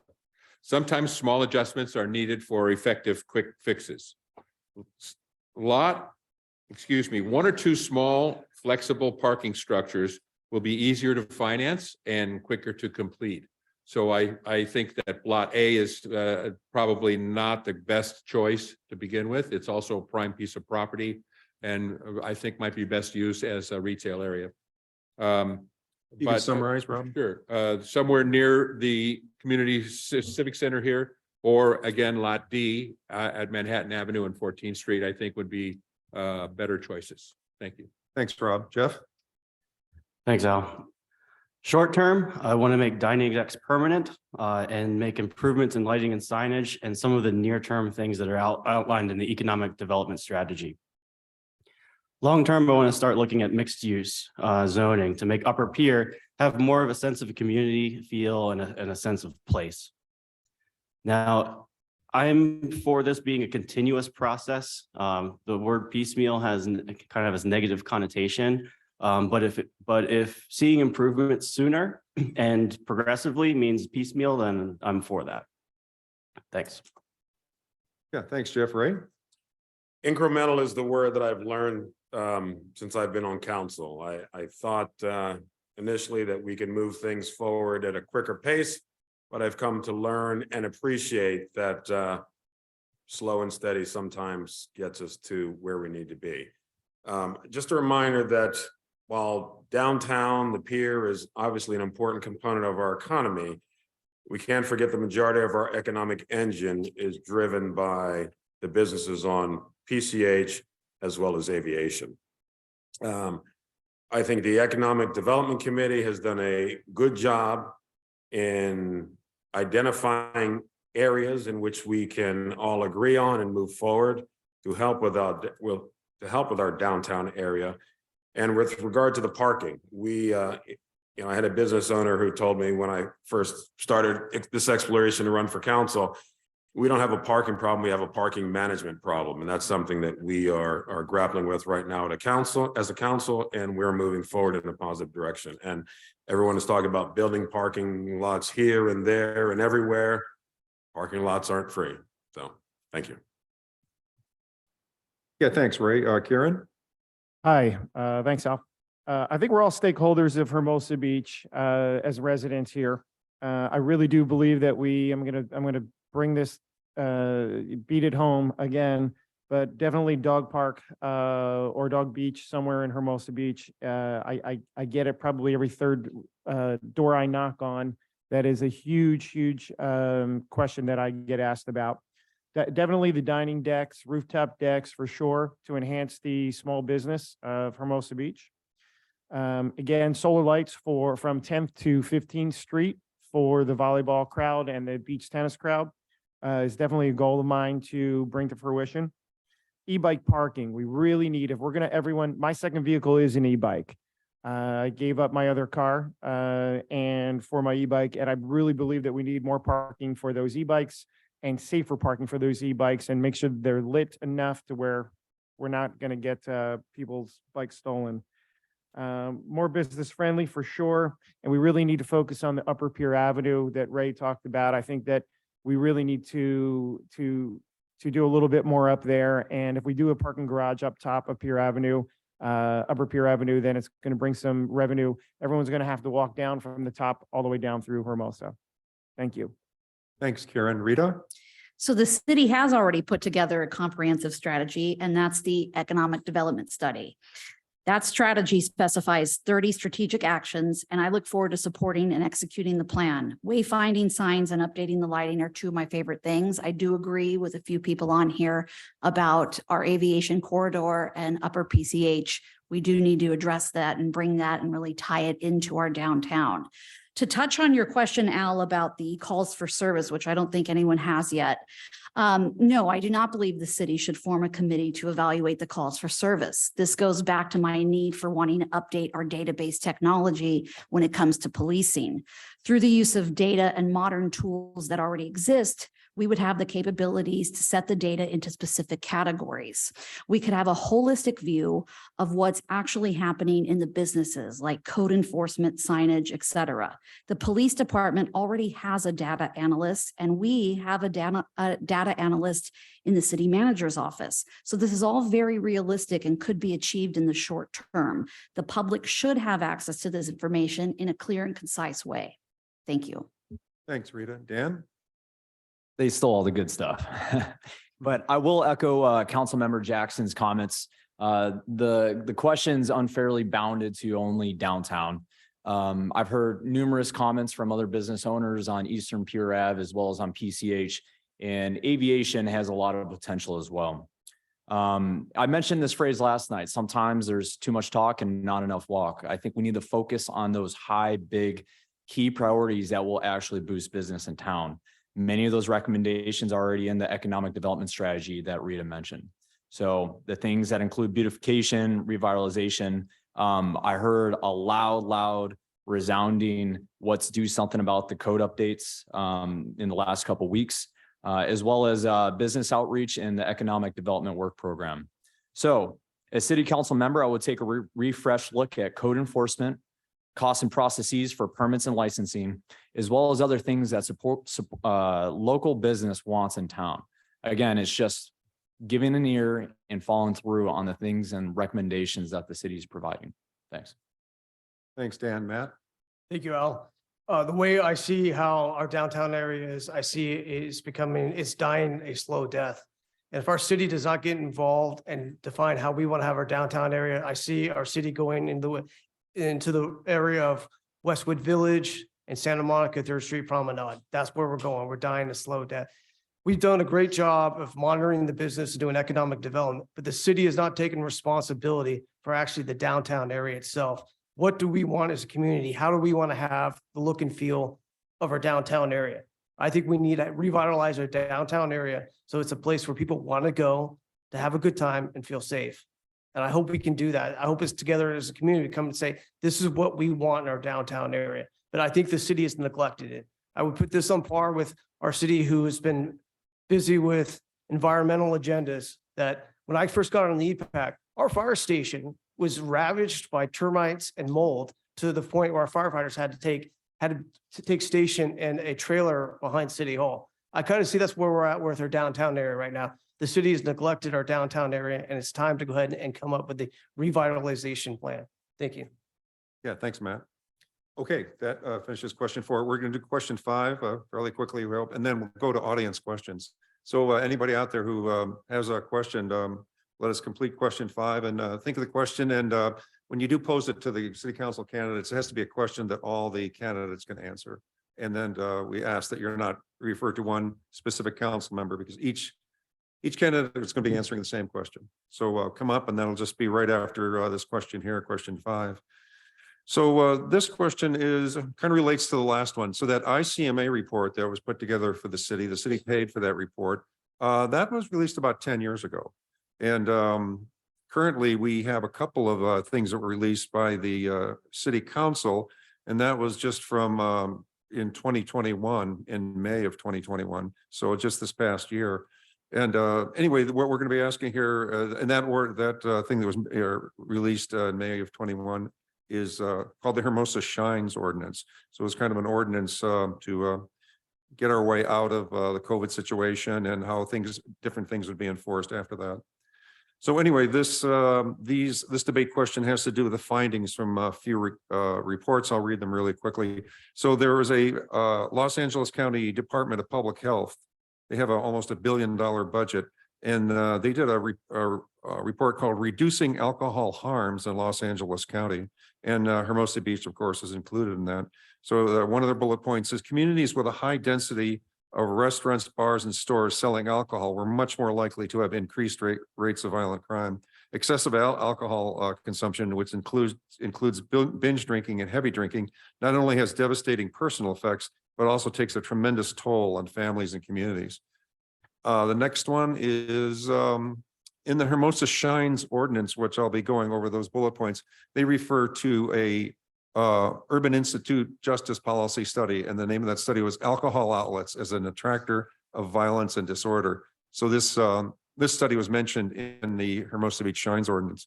And here's what this study found. The research conducted over the past few decades has suggested that drinking establishments, particularly bars, attract clientele more likely to include motivated or potential offenders.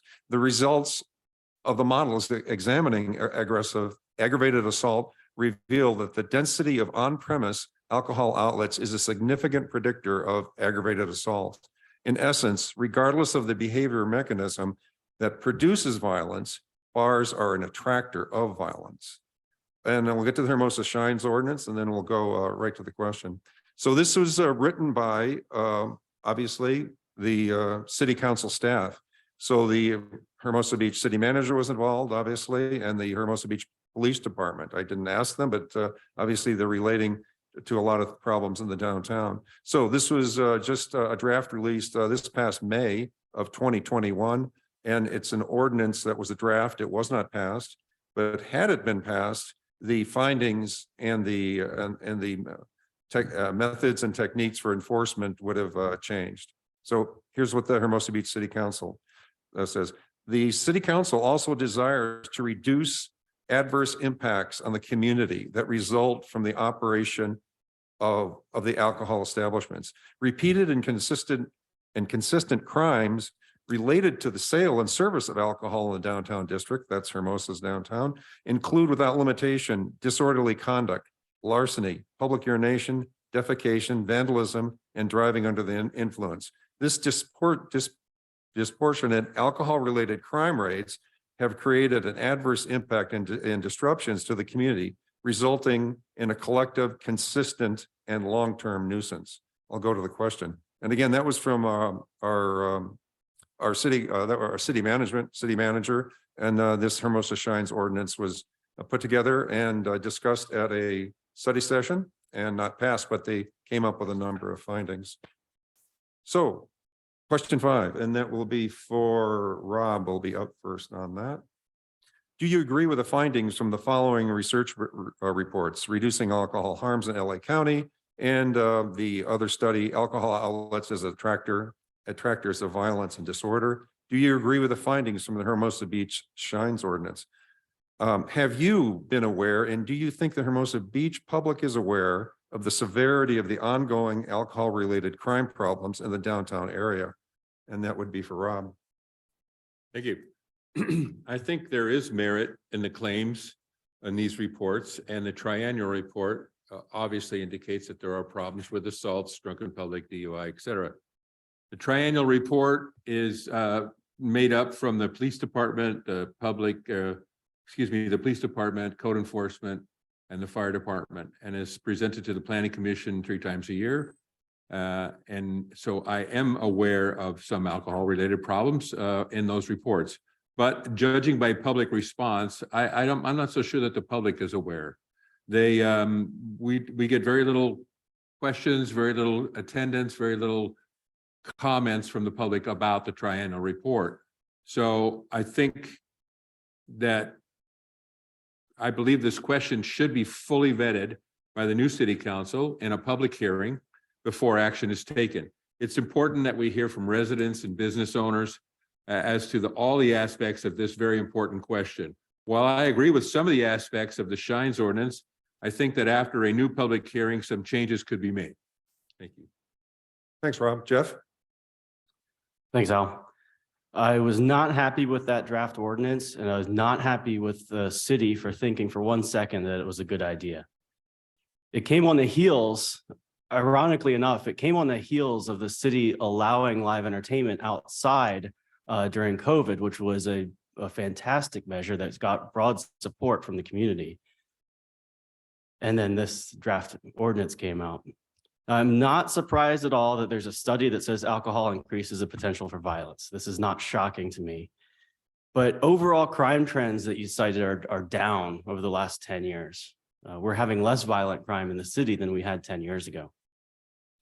So that ordinance came at the wrong time. It went way too far, and it would have killed downtown. If you want to increase crime, shutter some of those businesses, because nothing crime loves more than a rundown area of a city. So that's how I feel. Thanks, Jeff. Ray? Shines had nothing to do with shuttering or closing down any of our businesses.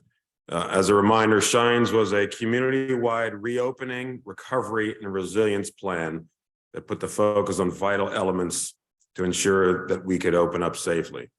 It had several components: safety, health, infrastructure, new technology, economic development, and services. So this component, the ordinance that you're referencing, was a component of the overall Shines program. And I think it was a good start point for several of the issues that we all know exist in our town.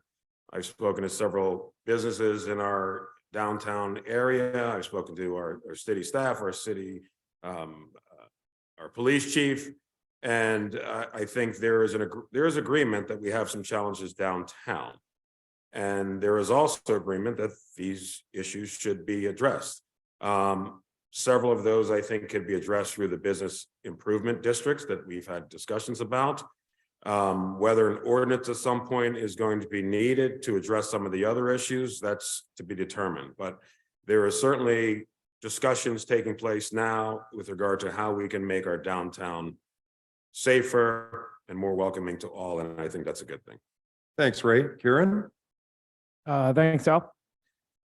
Obviously, it's beneficial for society to find ways to reduce the alcohol-related harms that come with consumption of alcohol. We're fortunate to have responsible operators who regularly work with the city staff, the chief of police to address community concerns. One example is that every restaurant employee completes a required Serve Safe course and responsible beverage service course as well and have their certifications. This allows them to maintain the highest standards for our city. There are sometimes an unfortunate incidents that occur when you welcome 2 million visitors that descend upon our town. I think at a limit that is sufficient for our city, I think we're doing a great job. If the hours were reduced, not only would this harm local business, but it would be final nail in the coffin for live music for our city. The downtown thrives on downtown businesses and restaurant scene, and we need to keep the culture. Thank you. Thanks, Karen. Rita? Yes, we do have a lot of alcohol related crimes, too many DUIs and public intoxication. I think the public should always be made aware, and I'd like to see more data shared with the public. Again, this goes back to the need for updating our data systems. I'm going to keep saying that, folks. It makes it more efficient for everybody. That we talk about transparency. That's how you give transparency. I echo a lot of what Councilman Jackson said about the definition of the Shines Ordinance, and I have to say, there was a lot of great parts of that I support, especially the technology and economic development aspects of it. Thanks, Rita. Dan? Thank you, Al. I think the proposed Shines ordinance is being widely misstated. If any of the businesses and residents dialed into that meeting last year, they would know. Almost 300 people commented on that ordinance. How many were in support? It was like 3. Right? It was a resounding no. Okay. They tried implementing certain restrictions. Permanent COVID restrictions is what a lot of people called it for many of our bars, restaurants, and convenience stores. This included restricting certain off-sale purchases at 11 p.m., more sit-down seating, and also banning line queues. The businesses in downtown, when we're talking about improving them or improving the foot traffic and giving more money to our downtown area, that would have killed it. Okay. So as city council member, I would protect our residents' freedoms and support local business to assure that they get what they deserve. And also to assure public safety will continue to bring together the necessary stakeholders and collaborate on creative solutions. Thank you. Thanks, Dan. Matt? Thank you, Al. As far as the Shines Initiative, I got out in front of this when this first came out. The city came out and opposed this. This was the biggest intrusion of individual liberties I've ever seen. I want to go ahead and give you a quote that came from Hanny Van Gary. He said, "How did an 18-page draft ordinance just manifest itself out of nowhere with no public discussion?" That's the transparency issue we have here. But there are 2 parts of the Shines Initiative I want to call out. And this is probably written by Councilmember Massey. It sounds like his kind of thinking. We're going to reduce queuing out on Pier Plaza because of altercations and fights. Well, Councilmember Massey, please show me a police report at one time that any time a fight had occurred while people are standing in line. And then the other one was, there's no standing room allowed in any of these establishments. So if I want to go ahead and watch a game and stand around and go ahead and mingle with people in one of these alcohol establishments, I have to have it in an assigned seat. I can't get up and walk around. This is the kind of intrusion and lack of business-friendly attitude that Councilmember Massey has. As far as the ICMA report, I completely support what's in the ICMA report. And the fact is that we are not aggressively prosecuting these violent offenders. That's a statistical fact, and we're going to talk about this more in detail. Thank you all. Yeah, thanks, Matt. Dean? Thank you. Yeah, it's interesting. Some of the people on the panel claim that maybe there's a problem with alcohol, but don't really know for sure, but yet they don't want a call for service committee to reveal what's going on. Well, you know, Al called for the call for service. I fully support that because we need transparency. We need to get the numbers out there so that we know what's going on. And until we do, I don't think we can just start pointing fingers.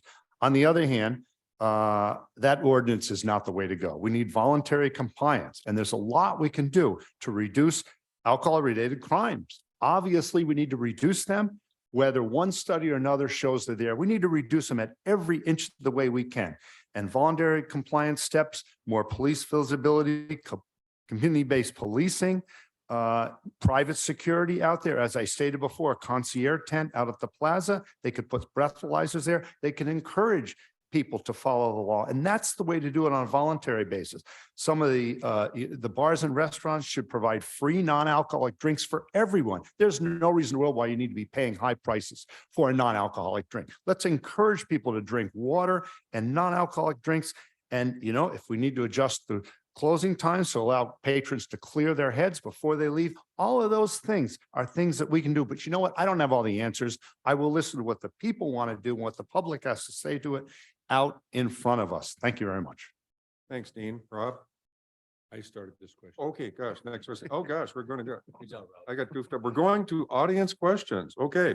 So basically, we've always, every one of the debates that we've had at the city council here, chambers, which goes back to 2006, we've always had audience questions. So what we need is when you pose the question, all city council candidates will be answering the same question and try not to use a city council candidate's name. So just a general question, but there can be specific about your area where you live, or anything in Hermosa Beach.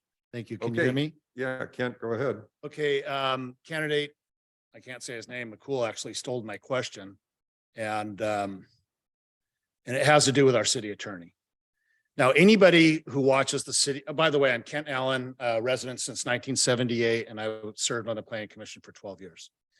Anybody who watches the city council meetings knows that we have a corrupt city attorney. And his legal opinion is obviously up for sale to the three people that will keep him employed.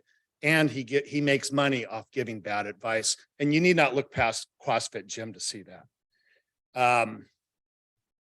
I think to suggest that there's not obvious Brown Act violations going on and to suggest that they're unfounded just shows a simple lack of experience and non-involvement. My question to you tonight, to all your candidates, is will you commit tonight to bidding out the services of our city attorney, who has not been bid out in his entire career? He was appointed to this job and has never once had to bid out his service. He may be the best, I don't know, but until we bid it out, we won't know.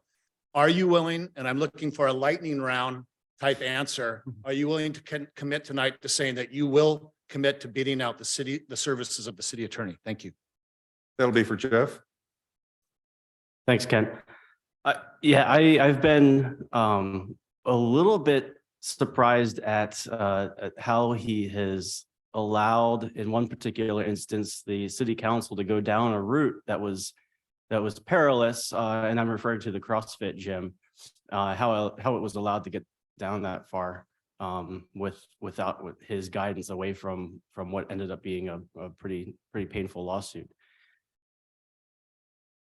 It's funny that for several last council elections, there's always been a topic where people say, I'm going to bid out the city attorney because I don't like him, or I don't think he's serving the city well.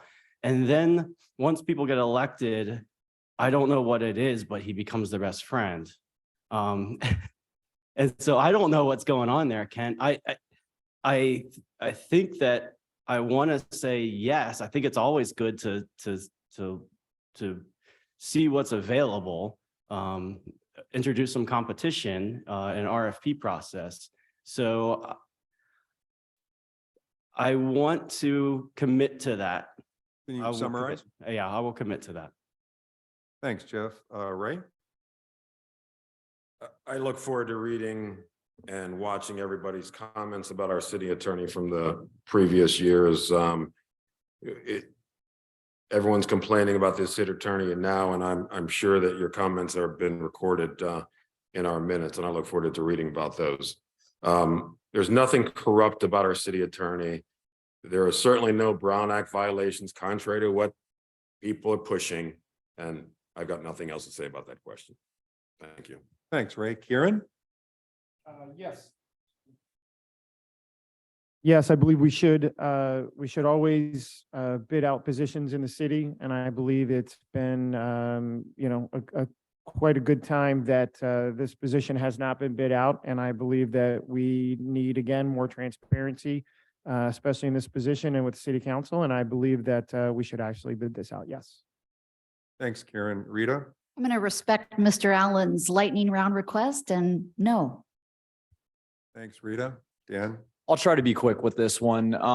There's a lot of feedback from active residents that there's numerous city staff and elected officials that are not doing their job. The city attorney, the city manager, and numerous city council members. So I don't like judging a book by its cover. I know this might be the political answer, but I would consider open up bids, especially if it provided better value and better pricing for the city. So I'm not going after Mr. Jenkins. I'm not doing that, but I will at least look into it to see if we can get better services for this community. Thanks. Thanks, Dan. Matt? Thank you, Al. Thank you, Mr. Allen. Absolutely, yes. And it has nothing to do with Mr. Jenkins personally. His job as a city attorney, first and foremost, is self-preservation. So he's going to align himself with city council members so he keeps his job. But that has nothing to do with this. Mr. Jenkins has made it quite apparent that he is edging towards retirement, and his assistant, Patrick Dunnigan, has been stepping in more and more. Well, we're paying premium services for Mr. Jenkins, not Pat Dunnigan. So it's time to go ahead and put this out. He has sold his business. He's merged with Best and Krieger.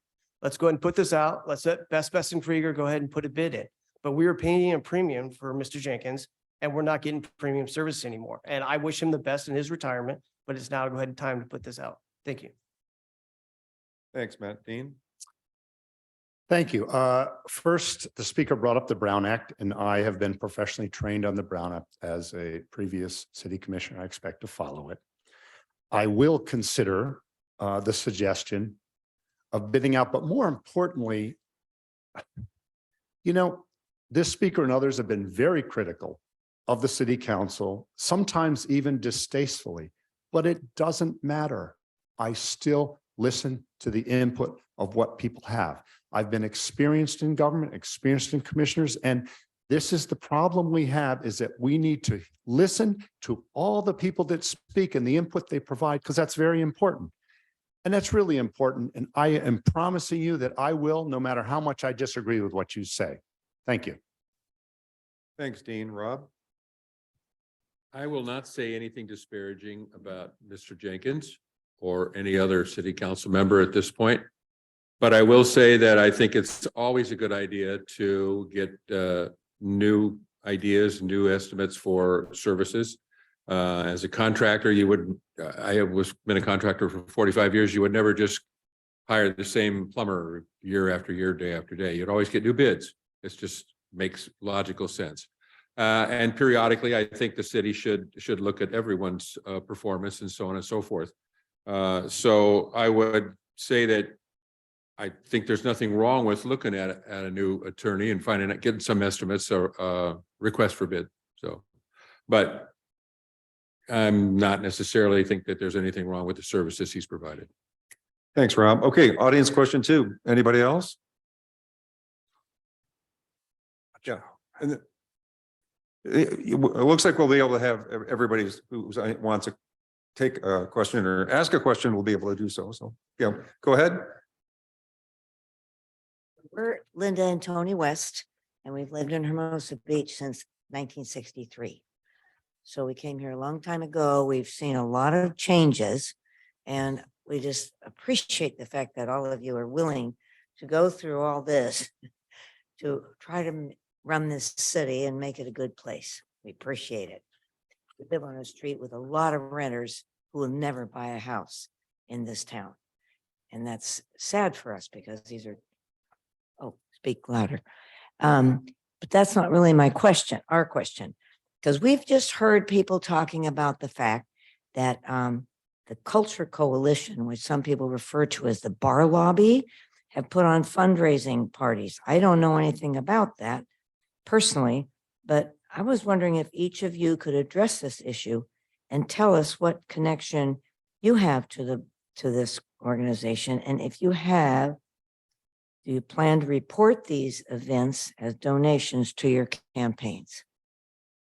Yeah, thank you. And next up will be Ray for that.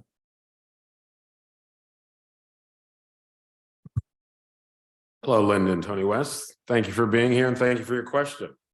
I too share your concern that many of our residents who are renters sadly will not be able to afford to purchase in our city, and that's something that we are looking to address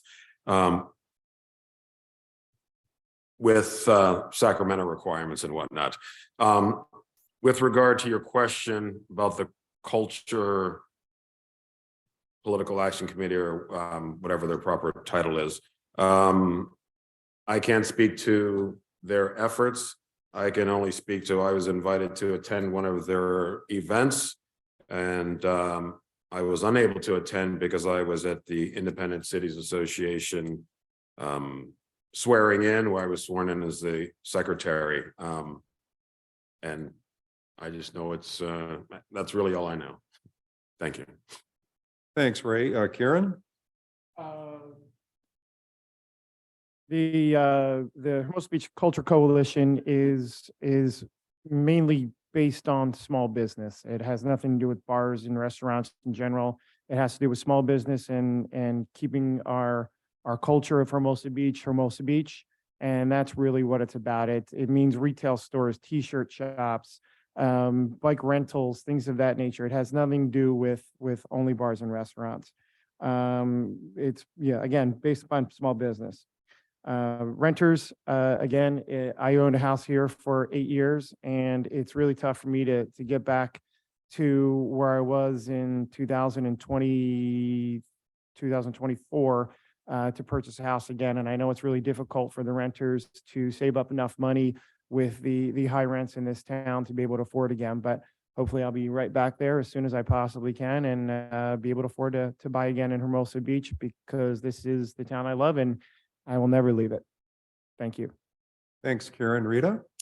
Thank you for your question. I am not very familiar with the Culture Coalition. I've heard the name, but I can't speak to it. I was not invited to any fundraising events. So that's where it is there. In terms of your question of campaign finances, I, for one, have filed my 460. I'm sure the rest of us have, and everything on there is fully transparent and documented. And then to touch on your last question, I feel that sentiment every day. As a real estate advisor, I have clients, especially I work with a lot of buyers that come to me and they say, I've got $1.2 million and I want to be in Hermosa, and they can't get an SFR, which is a single family resident, which is very sad. I and my wife own an income property here. We have a fourplex. We live in one unit and we rent out the other 3. And I agree with you. It is very sad that most of our renters won't be able to afford to purchase in the city. So that's why I'm a big proponent of affordable housing. So thank you. Thanks, Rita. Dan? Thank you for the question. And I'll just come out and say there was no fundraising party. It was a mixer that was hosted by the Culture Coalition to numerous candidates, Councilmember Jackson being one of them, but he had other obligations that evening. So as Rita mentioned, all campaign finances, everything that we spend, everything that we receive, everything that we get loaned is reportable on those forms. I made it an emphasis in my campaign not to seek fundraising. Right. I have spent already thousands of dollars on my own that I'm not expecting to get back. Right. So I rather get my message out about my platform on the things I want to do that include ensuring affordability of residential housing here in Hermosa. I'm a renter. I don't know about the other council members, but I rent. And it is at the forefront of my mind. I want to protect all the legacy housing as much as we can in this community. I want to do what we can to protect the renters and our culture and our environment here in Hermosa. I hope that answered your question. Thanks, Dan. Matt? Thank you, Al. To answer your question, I am a renter. I've been a longtime renter here in Hermosa Beach. I can afford, but then I would have no disposable income. So that's why I choose to rent. As far as the Culture Coalition, I'm an independent voice. My campaign is, I don't consider myself campaigning against other candidates. I'm campaigning against Councilman Massey. We've had a long-standing feud. I think that he has abused his power and he's corrupt and he's dirty, and I'm going to be the one candidate that's opposition to Councilmember Massey. So thank you. Thanks, Matt. Dean? Thank you. Yeah, I think it's important. Independence is important as a candidate, and I'm not connected with any slate or groups. I'm independent and I'm here to represent you. It's okay that some candidates want to be part of a group, and that's fine, but it does wonder about the independent thinking that you need as a member of the city council going forward, because we need to various opinions and exchange of ideas. Regarding the Culture Coalition, it is a registered PAC with the city, and if candidates have received in-kind donations regarding parties or something, that should be reported, I suppose. And the reports are available online. So it's up to each candidate to determine whether they receive something that they need to report. But I did go to the event that they put on. I didn't receive an invitation, but it looked like it was open to everyone. I arrived and I was not allowed to speak, but the three candidates that were part of that did speak, and apparently that's okay. That's their right to do, but it was a very nice party with wonderful, great food, wonderful, great drinks, and I'm not connected to that group at all. Thank you. Thanks, Dean. Rob? Thank you. Over the period of campaign so far, I have spoken with many business owners in Hermosa Beach, including some bar and restaurant business owners. It's part of what I do. I think the most important thing that I can do in this campaign is to speak to people that are invested here at Hermosa Beach. I have not accepted any help or donations from anyone. In fact, my campaign is completely self-funded. It's my own money. I do not want any connections with anyone or any group, except the people of Hermosa Beach. That's the only group that I care about being connected to. Thank you. Thanks, Rob. Jeff? One more. Yeah, one more left. Yeah. Yeah, I'm a renter too. I would love to hit the lottery someday so I can afford a house. Doesn't have to be big. If anyone's got anything in the $250,000 range, talk to me after the show. The Culture Coalition made a choice to invite me to their mixer, and I'm very happy to have their support. If there are any other coalitions out there that would like to support me, you can find my contact info on my website. And Oh, that's it? that's it. Yeah, thank you. Okay, next audience question. Come on up. Rochambeau. Hello, everyone. I'm not gonna give a big speech. I'm just gonna ask a quick question. The word culture has been thrown out like, I don't know, 8,000 times in this meeting. And I've heard it defined many different ways. T-shirts and tchotchkes on the beach, pina coladas, beer, Sharkies. I want you to please define Hermosa culture for me, because I've lived here for about 8 years and I have an idea of what I think Hermosa culture is, but I would love to hear each of your versions of what Hermosa culture is, please. Thank you. Thank you. That'll be for Kieran.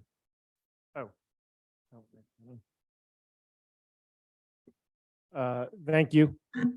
I believe the culture of Hermosa Beach is pretty simple. It's keeping Hermosa, keeping our town the best little beach town in California, keeping our volleyball courts, our bars, our restaurants vibrant and busy, keeping the live music, the entertainment the way that it is right now, and enhance on that, keeping our decks. Outdoor patios are crucial. We live in the best beach town in the world. We really should keep these outside dining decks and rooftop decks for everyone, for every restaurant that possibly could afford it. And that's what keeps Hermosa. It's whether you're making $3 million a year, you can come home, put on your board shorts and your flip flops and go down to the beach and hang out with some friends for happy hour and just enjoy what this town is and what was built a long time ago, 1907. And we need to keep it that way. That's what it means to me. Thanks, Kieran. Rita? Thank you for your question. You know, I think culture means to me, when I think about Hermosa, it's going down to the beach and watching sunsets. It's the beach concerts. I miss those beach concerts. Culture is movies on the beach. Culture is supporting our small businesses. I often say that San Pedro and Hermosa are very similar because our community gets behind our small businesses. How many national chain restaurants do we have in here? It's very far and few. Culture's fiesta. Culture to me is the traditions that happen here. So thank you. Thanks, Rita. Dan? Thank you, Ashley, for the question. And I wouldn't be here if I wasn't fighting for the culture of Hermosa. If I had to describe Hermosa in 3 words, it'd be social, active, and vibrant. Anything that the city does to either support it or hurt it is when I'm going to speak up. If they support it, like the Chamber of Commerce does with the Fiesta Hermosa and the Summer Beach concerts. And again, the city has done a great job I think, at supporting the Chamber of Commerce, but there's always room for improvement. Another thing that has been spoken about is our changing demographics in town, right? The thing that breaks my heart is every block we walk down, you're seeing a beach cottage torn down and a multi-million-dollar luxury house built up. Who's going to afford that? Your beach bum that loves playing volleyball or surfing out here? I don't think so. So it's one of the things that I want to look into to preserve our culture is how are we protecting affordable housing as well as the other residential needs of our renters? Thank you. Thanks, Dan. Matt? Thank you, Al. Thank you, Ash, for the question. You see the sign on the back wall back there? It says Hermosa Beach, celebrating 100 years of beach culture. Our culture is beach culture. That says it all right there. It's been around for 100+ years. I have no intention of trying to change it at all. I love the beach culture. That's why I choose to live here. I was born in Santa Monica, spent the early part of my life there. I could move there and live there right now if I wanted to, but that town is defined by its political activism. Our town is defined by our beach culture. And there was a movement about 6 years ago to try to rebrand Hermosa Beach into the Green Idea City. And it was based on environmental activism. They lost, we won. And I'm glad to be a part of that. And that's why I'm back here again, seeking election for city council. Thank you. Yeah, thanks, Matt. Dean? Thank you. Great question. I guess it's not about beer and trash or something like that, but the culture of Hermosa Beach is truly genuine here. We have genuine people that interact. We have a social atmosphere that is beyond the realm of what other communities have. It's close-knit. A lot of people know each other, and it's great. We have wonderful arts, music, festivals, fairs, outdoor music, concerts outdoors, and it goes even beyond our borders. It isn't just stop at the border here, but we have that in our South Bay.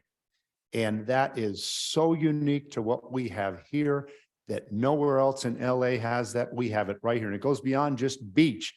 It's the culture of Hermosa that is phenomenal. And I love it so much. And that's why I want to be on this city council. Thanks, Dean. Rob?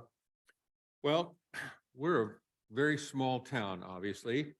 And in a way, we're kind of a beach version of Mayberry. It's we have an eclectic architecture here. We have outdoor dining, we have murals. Our culture is kind of the same as it was when I first came here to Hermosa Beach when I was in high school. Only it's more expensive here now than it was then. I think that we are unique in many ways. We're constantly being compared to Manhattan and Redondo, and I don't see any comparison at all. We are Hermosa, not Manhattan Beach. We're not Redondo Beach. There's some similarities perhaps, but it doesn't go very far. We're a very unique town here, and I'd like to keep it that way. I really love our small beach feel that we have here, and that's part of our culture too. Thank you. Thanks, Rob. Jeff? Thanks, Al. Yeah, a couple words that come to mind are eclectic and funky. And Hermosa is a place where people let their hair down. You go to a bar, you don't know if you're sitting next to a bartender or a billionaire, and people just are themselves here. And it's a certain being true to yourself and not being pretentious. I want to indulge me in a story for a minute. I've told a couple of people this, that a few years ago I was in Seattle and I went to the Experience Music Project, and there was an exhibition on Kurt Cobain and Nirvana and how that music changed the music culture of America. They had a map of the United States and said, these are the foundations of this transformational music culture. That map of the United States had maybe half a dozen cities labeled. New York, like Brooklyn, Aberdeen, Washington, and down in the little bottom left corner was Hermosa Beach. And that was just, I mean, it really hit home because where else that could not happen. The Descendants, Black Flag, all of those bands that started here and started that culture, that could not have happened in Manhattan or Redondo. That could only happen in Hermosa. Thanks, Jeff. Ray? You know, the Hermosa culture means different things to different people. For some, it's the beach, surfing, the annual triathlon that we have. For some, it's the evening scene. For some, it's the late night scene. For some, it's AYSO and Hermosa Beach Little League. It's about our music history. It's about our unbelievable art collective that we've got going on right now. You know, it's about community. It's about our folks who years ago were out on a trip and they came up with the 10 murals in 10 years project. You know, our culture is about doing things, getting things done. At the end of the day, it's about community. And we have something that very few other cities do have, and it's community. And I talked to many of my friends who live outside of Hermosa Beach and those that have moved from Manhattan Beach into Hermosa Beach, and they all say the same thing. We have a unique community that is second to none. Can you summarize, Ray? As some residents often say, you do you. You know, and as a council member, I am dedicated to making Hermosa Beach clean, safe, and welcoming to all. Thank you. Okay, Ray, thanks. That completes audience question 3. Anybody else I saw getting up there? Hey. Good evening, candidates. Thank you all for being here. This is an important evening. My name is Robert Fortunato. I am a 27-year homeowner in Hermosa Beach. Love it here. It's a very, very unique place, as you all know. My question is going to start with a fact. The fact is that renewable energy is less expensive and less polluting than energy produced with dirty fossil fuels. We all know that. We all know that today. We've known that for a while. In fact, it's so less expensive that 5 power plants that were proposed in Los Angeles have been shuttered because they built solar and battery backed up plants instead that are less expensive to build and less expensive to operate. So You have a question? So my question for you is, what are you going to do to support renewable energy in a way that makes it less expensive for our residents and less polluting so that it reduces the chance of heart disease, lung disease, and cancer for our residents? Thank you. Thanks, Robert. And that will be for Rita. Thank you, Robert, for the question. I go back to one of my previous statements about the new climate law that is passed. I will work hard to make sure that money comes into Hermosa. So if somebody wants to upgrade their gas appliances to electric, they will get the incentives for it. Thank you. Thanks, Rita. Dan? I will say that I'm environmentally conscious and I do want to make all the best decisions for Hermosa, right? I want to protect our waters. I want to protect our beaches, our water that we actually drink from day to day. Does it come at the expense of the city for this renewable energy? I would want to be open to it, but I would also want to hear what kind of problem are we trying to solve here within the community? What do those options cost, right? And at what expense for our capital improvements here in town, right? So we have a lot of needs, a lot of requirements. As Councilmember Jackson said, we don't have a lot of money to get it done. So yes, I'm environmentally conscious, but I also recognize the fact that we have a lot of needs here in town that I also want to focus on. Thanks, Dan. Matt? Thank you, Al. Thank you, Mr. Fortunato. As we know, we have a long history regarding this issue. As always, I'm gonna have to respectfully disagree with you. Renewable energy is not cheaper. Someday it might be, but I do agree, yes, it is cleaner. Mr. Fortunato, I would love to debate this. We'll do this offline, okay? Because I won, you lost. So let's stop. Please, just be quiet, please. Again, I won, you lost. Okay? No, 2017, you lost. Let's just end this, please. As far as renewable energy, I think that the technology is growing. It's not quite there. One area that I've always focused on that I would love to see our community work on is that renewable energy from the ocean. We live here, right here by the ocean. General Electric is doing a lot with wave technology. I think our city should go ahead and focus on that. I know we've done a big emphasis on solar panels, but we're missing a great opportunity using wave technology. And I wish the environmental activists in this community would really rally behind that technology. Thank you. Yeah, thanks, Matt. Dean? Thanks for the question. I think it's a great question. I've been a longtime environmental leader in this area. And yes, environmental renewable is less expensive. And yes, the city needs to increase its electric fleet, electric street sweepers, electric trash haulers. These are things that will improve our renewables. Now, on the other hand, it's going to take a leader like myself to convince and gather the public support, because it's been very divisive in this city and it doesn't need to be. For example, the community choice that was recently passed, I activated to simply go to the middle tier instead of the 100% green tier, but the city council passed a 100% green tier, which does increase slightly everyone's electric bill. Now, we could have easily defaulted to the middle tier and people could have chosen up to the green tier. It's little things like that that really doesn't involve the whole community in the decision-making process. It was very not even addressed in the staff reports, and it wasn't discussed among the council members at all. That's the leadership that I'm going to bring ahead to this city council so everyone can get on board. Not everyone, but most people get a consumption, a consortium of our public interested in the environment and renewable energies in Hermosa Beach. Thank you. Thanks, Dean. Rob? Well, I think environmental issues are very important, and I think renewable energy is a question that certainly comes up not only in terms of cities and states, counties, and so on, but it also is a very personal thing too.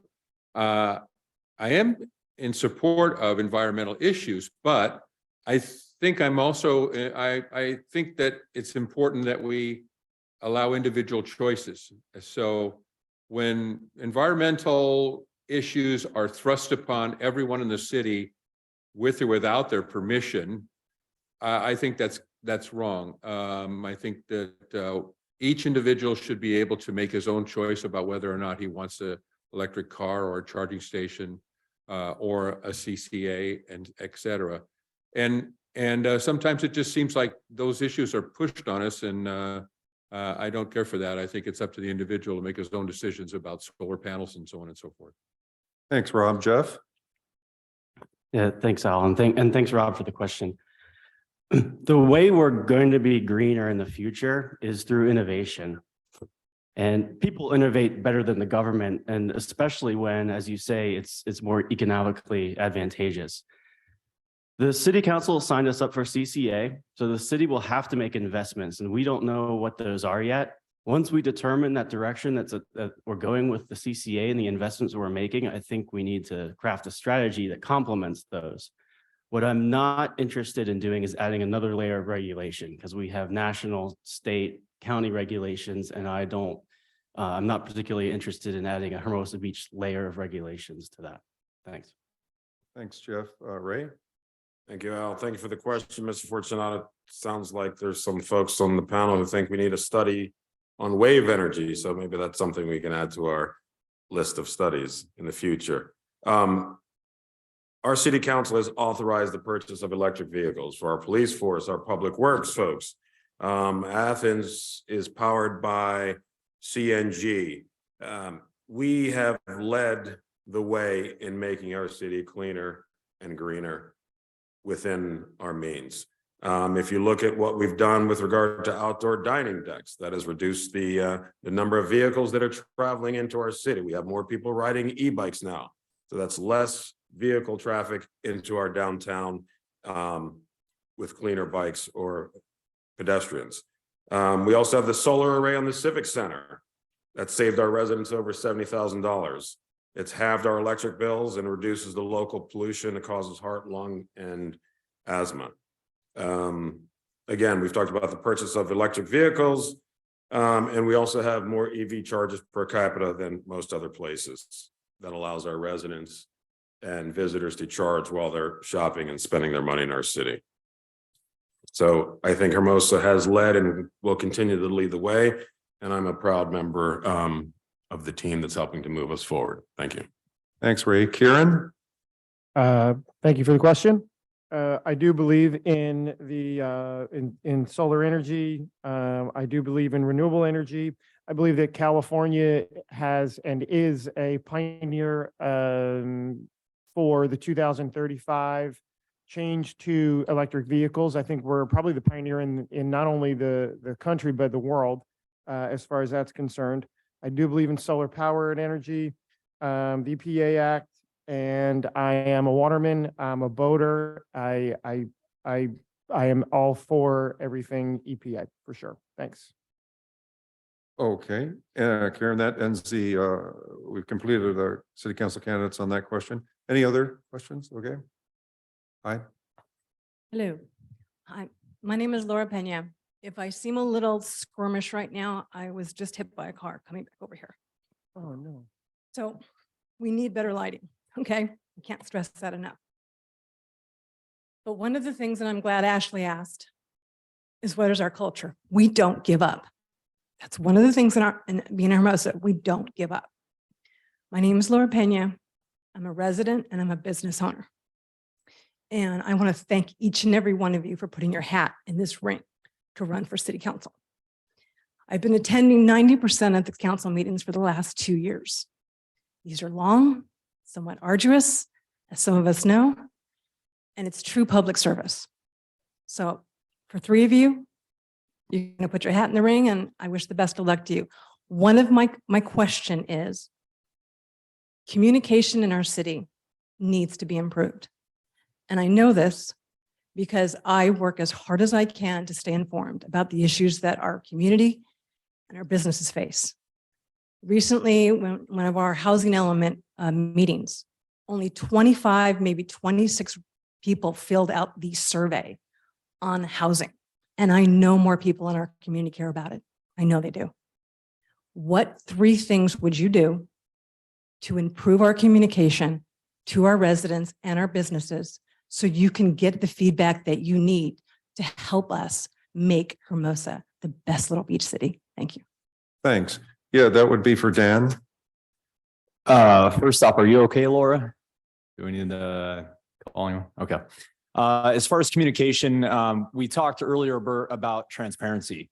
We keep on saying it all night. Well, the reason we keep saying it is because it's an actual issue. And one of the things I mentioned last week in the city council meeting is that perception is reality. When you hear someone being condescending in responses to businesses or residents in this forum, how does it make them feel? How does the mannerisms look when they're rolling their eyes, right? I think the first thing we can do is just treat you person to person without the attitude, without the tone, just receive the feedback and take it in. So that would be one item. Another item I would want to do is to be more open and receptive of the recommendations that come from the advisory group, like the Economic Development Strategy Group, and the good work that you guys did with that one. So I'm really hoping that the city falls through on many of those recommendations. Now, do they? I don't know. If I am elected, when I'm elected, I'll make sure to follow up on many of those. And then lastly, I know that there's got to be just a better forum outside of City Hall that we can get inputs from the residents. I don't have the solution for that yet, but the residents forum on Facebook is not the answer. That has become a drama session. And I think we can do something more to hold the residents in to be able to speak. Sorry for running over. Yeah, that's okay, Dan. Yeah, Matt, you're up. Thank you, Al. Thank you, Laura. Yes, you do participate in the meetings 90% of the time. I'm always trying to speak before you rather than after you because you're such a better public speaker than I am. As far as the communication, I remember the meeting you actually had brought this up, and it is an issue, and I hope we can work on it. First and foremost, written communications being attached to the agenda. I think it's a valuable tool that's being underutilized. At one point, City Manager Lowenthal tried to remove it from the actual agenda. But putting written communications, every time you send an email to the city council, you can actually have that attached to the agenda so other people in the community can read about your concerns that you're having with the city and city council. That's first and foremost. I want to push for that tool as much as possible. And the reason why I think it was taken away is because there was too much criticism. And this needs to be a staple for how we communicate. As far as other areas, obviously, I agree with Dan here, the residence forum has become a toxic area, and it's Facebook from an independent source should not be used. I think maybe the city should probably take over a Facebook group and use that to have the community involved. So social media is great. And then I think the city does try to do a great job with their newsletter. I do get their emails quite a bit. So I think that needs to continue. Maybe not enough people are signed up for that. So those were the three areas. Thank you. Thanks, Matt. Dean? Thanks, Laura. It's great to see. I've certainly seen her at these meetings for years. It is disturbing to have a survey that has so few people filled out, and I'd reject it immediately if something like that came up to me. I would table, and in fact, we need agendas to be more complete with all the information. And if they're not, I will table the item and have it come back so that we have everything. A survey incomplete is no good at all. What we need to do, well, I don't know. We hired a public affairs consultant. I don't know. I thought that's part of the importance of out there. But, an interesting thing is that I'm out there with the public. I'm at fairs, festivals, ride my bike around. I talk to people. I know what's going on in this city, and I have my ears to the ground and my eyes to the ground. And I think that professionalism at our council meetings is utmost important. When I'm rotated in as mayor, I will ensure that my fellow council members do not attack members of the public. Simple as that. And on the other hand, when members of the public speak, I will ensure that they're done in a professional manner and they only speak to me because I'm the one running the meeting. And those are just important things that really can make our meetings shorter, more professional, and encourage people to come down and provide their input, because that's what it's all about. I've been there, I've done it, I've been through the troops, and I am ready to begin on day one. Vote for me if you're for that. Thanks. Thanks, Dean. Rob? Thank you. Overall, I would like to see our city council meetings be much more civil and open and accepting of public ideas. I think that's so very important. I've been trying to express that in my own campaign. And I think as a city council person, I would like to see more of that on the council itself. I think that noticing of agenda items can be improved. I know there's been a lot of talk on the Planning Commission, for instance, recently about how long it takes. We get the notices just 3 days before an item comes upon the agenda. And that seems like not very much time, especially if it's a complicated issue. The public doesn't have a chance to read all the information that's available. And to be honest with you, the Planning Commission itself only gets them 2 or 3 days before the agenda item is up. So it's a little bit difficult for us sometimes to read all that information and absorb it all and try and make sense of it before the meeting.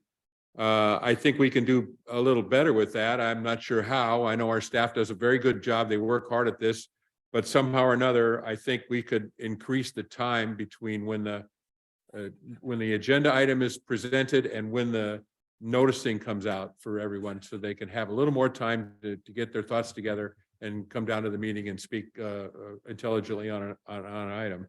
And then the last thing would be, I think e-comments could be addressed perhaps in each meeting in a particular area of the agenda. The way it is now, people make e-comments, they are sent to each city council person or commissioner. We read them, we discuss it with ourselves, so we make a decision. But I think maybe we could set aside some time in each meeting to address the e-comments. I think that might be a better way of getting information from the public. And I always encourage people to come to the meetings of any kind. Thank you. Thanks, Rob. Jeff? Thanks for the comment, Laura, and question. I know it's really tough to stay informed here. I know you work harder than just about anyone I know to make sure that you're on top of things. So thank you for that. I mean, you're thanking us for being on the city council, but thank you as a citizen to be on top of it and looking out for not just yourself, but the chamber and other people. So appreciate it. I think we need to have more proactive feedback. People tend to contact the city when there's a problem, and it's a self-selecting group. So that's not a particularly a good way of getting unbiased feedback. Town halls are another good idea. I know Hanny used to have his community first forums, and where he would say, I mean, he couldn't talk about certain things that are on the agenda because he couldn't project his vote, but he would get honest feedback during those sessions. And so that's something that I would look forward to doing, and I would encourage other council members to do. And then randomized surveys, or send it. I don't think it would be that hard to send a couple of people out on the street with iPads and just do targeted things like, what businesses did you go to today? Or are you a resident? Are you a visitor? That sort of thing. And then I also agree with the written communications on the agenda. I know we used to do it, and I always look forward to when the agenda came out or before the meeting, going and you can click right there online and see what letter people wrote. So sad to see that go away, and it's harder to find those comments. So those are my ideas. Thanks, Jeff. Ray? You know, I think our city staff does a great job in getting the agenda published as early and as quickly as they can. It's a challenge. I mean, I wish we could get it 7-10 days in advance, but the reality is, you know, by the time they finish one, they're working on the other. It's the planning, it's the Parks and Rec, it's the never-ending cycle. And to the extent that they can push it out early, right now, we exceed the legal requirement of 72 hours. So we are exceeding the legal agenda notification that's mandated. So tip of the hat to our city staff for doing all they can to keep us informed. You know, at the end of the day, you know, the city has a webpage. The Hermosa Beach Police Department has a webpage. You can sign up on social media to receive alerts. You can request newsletters, alerts, and updates. And some people choose to, some people choose not to. You know, Mayor DeToy has his monthly meetings where he's been leading these cleanup sessions throughout the community. Our Hermosa Police Department has coffee with the cops. So there are various venues. I attended the one today, and there were only a handful of residents there. I mean, those things are noticed to the public well in advance. And there are many opportunities. Me personally, I publish my phone number. I talk to anybody, anytime. You send me a text, you send me a call, you want to meet. I've met many of you in here, and I'm available and accessible to anybody to talk about anything they want to. So, and we will continue to strive to have an open dialogue and open communication. Thank you. Thanks, Ray. Kieran? Laura, I hope you're okay. Sorry about that. Thanks for the question. I do believe the Hermosa Beach Forum on Facebook and social media is a good avenue to find out what's going on and what the residents are thinking, and the issues, the problems, not only the good but the bad. How to find a good plumber. You know, are there coyotes in town? Things of that nature. And I do really believe that's a good forum, and unless you're on the negative side of it. I do believe in town halls. Absolutely, town halls are crucial for the community to come in, hold the town halls, talk to the residents that elected you, and find out what's on their mind, and find out how we can fix the issues, and then also get positive feedback. It's not only going to be negative. I mean, find out what we're doing well and what we're doing right. It's not all going to be negative. Fundraisers for the city, for sure. I mean, instead of coffee with a cop, how about coffee with a council member, you know? And let's have one of those out there for sure. Walk the streets, talk to your neighbors, have coffee with them, and be accessible.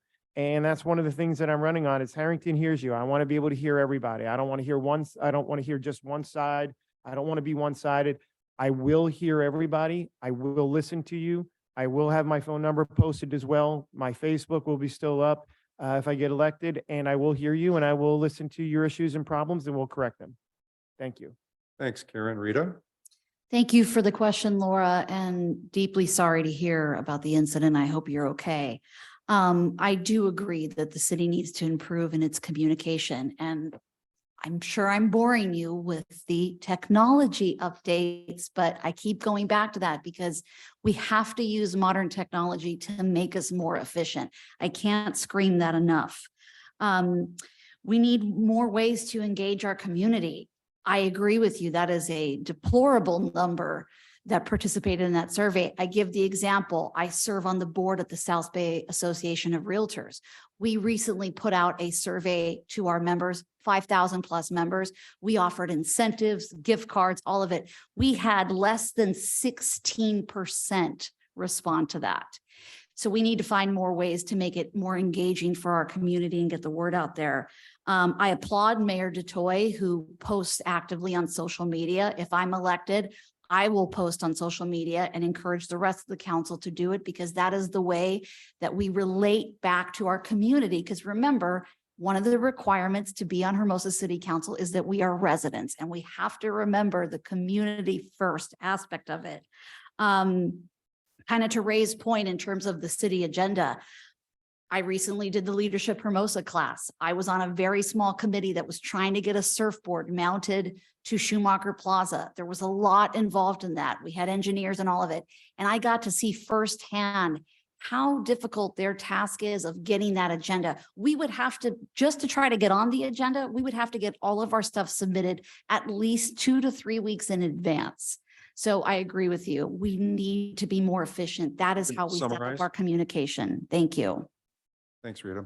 Okay, that's the end of that audience question for the candidates. Anybody else? I'm sorry, I'm sure you guys would love to be done, but I'm here tonight as a resident, not as anything related to the chamber. Earlier this year, council did a parking review study. I'm also a renter. I also park on the street, and it's incredibly frustrating. I've, for many reasons, but one of them being I got rid of my car, our household car, for a year. We just drive a golf cart because parking is just super difficult.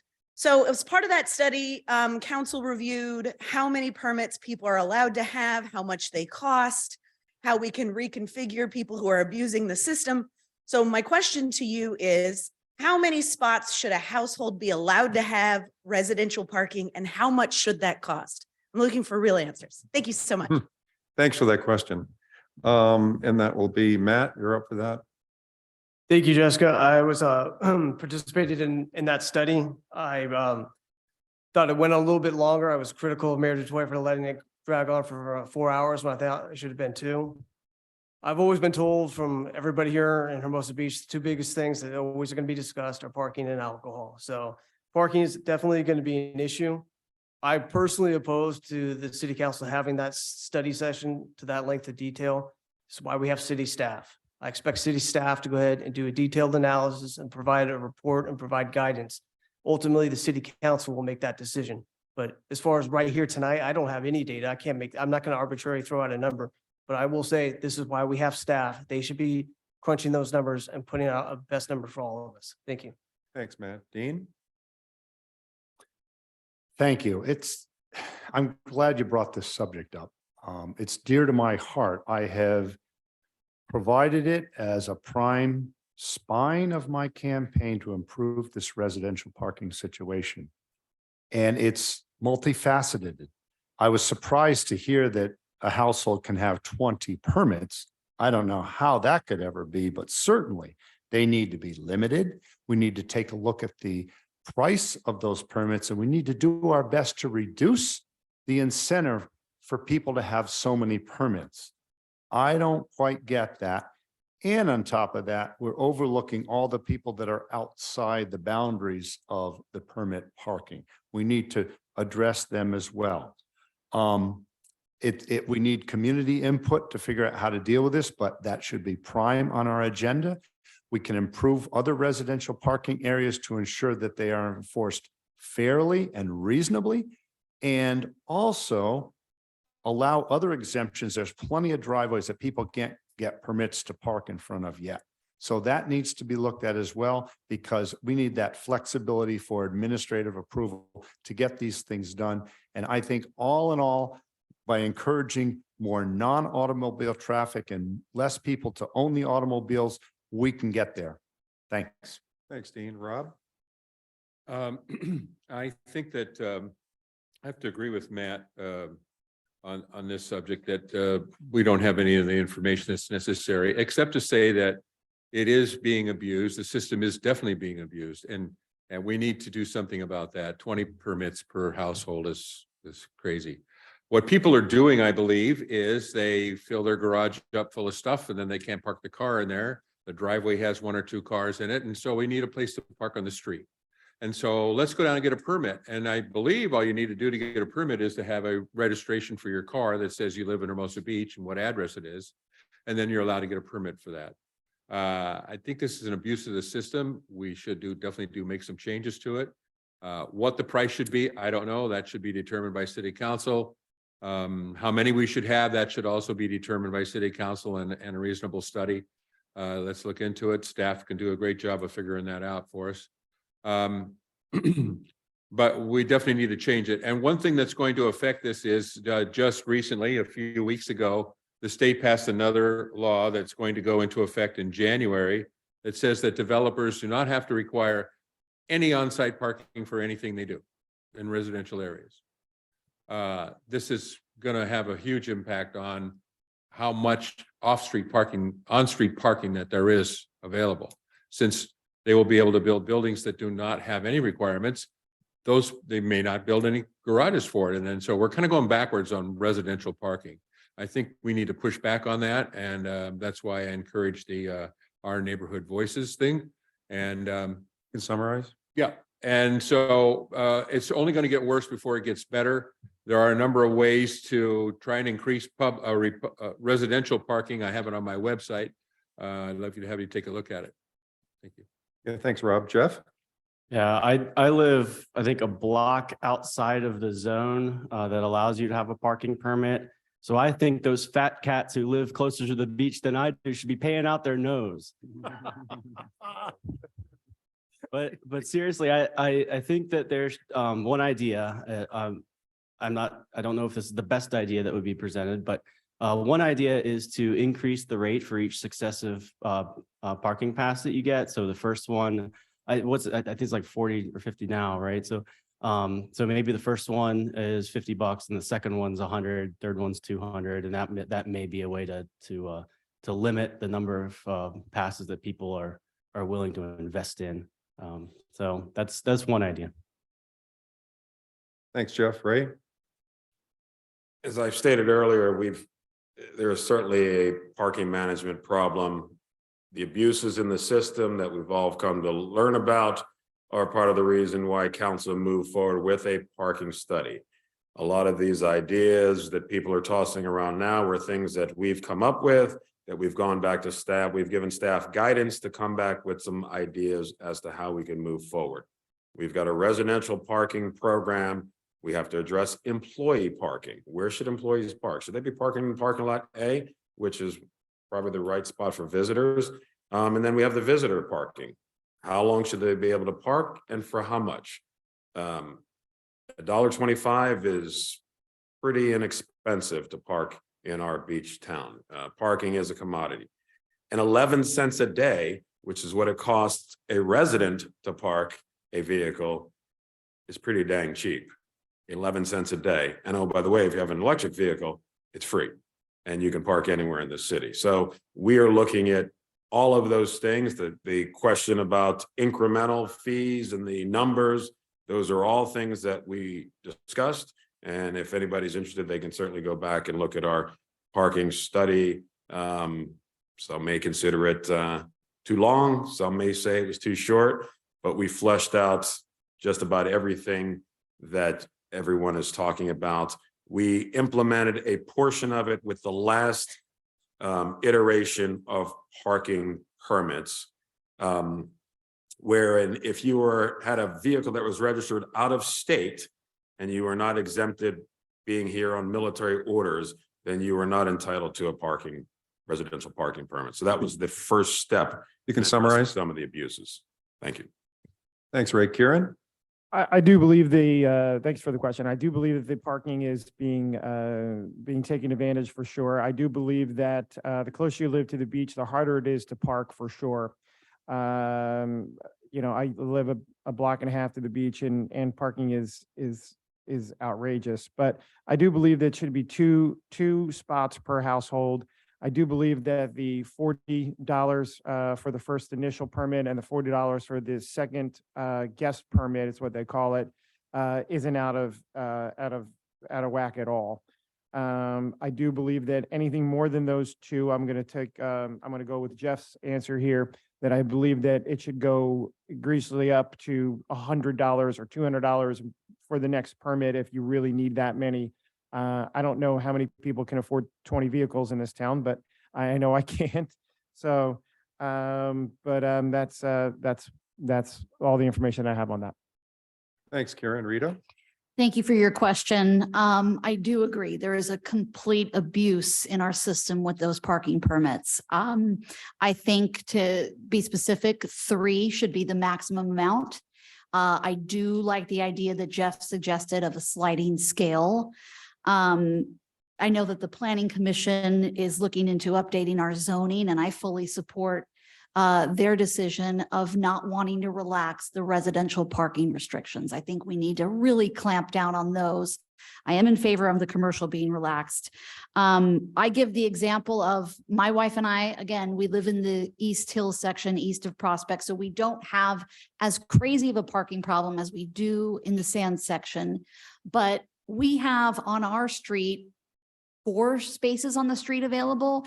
And my neighbor just purchased a new car, and it's not that he's not using his garage. They have 2 vehicles in the garage. Only 1 fits in the driveway, and now there's 1 taking up the street parking. My neighbor across from me has 4 vehicles. They too take up the street parking. So when we have guests come over, or my tenants can never find street parking, they have to park along Prospect, and Prospect has become the most dangerous highway in Hermosa. We've seen recently in the past couple of months, drunk drivers crash right into neighbors' yards, plow right into those cars that are parked on the side. So nobody ever wants to park on Prospect because you wonder, am I going to wake up in the morning to a completely smashed car? We look at it on Ardmore as well. There's been a truck that's there that says slow down. I think you've all, there you go, sir. There you go. It's your truck. We have a serious problem down there as well. So I am in complete favor of clamping down on that. And I go back to, we need to be more efficient and have updated technologies to be able to track all of this. Summarize. Yes, and to Ray's point, we do need studies because we have to be able to look at the data to come up with realistic solutions. Thank you. Thanks, Rita. Dan? Wow, that was a lot. I think the question is somewhat rhetorical, and what it's getting at is that there's a parking issue in town, more so for renters, right? We don't have driveways as much as the homeowners do, especially on the north side.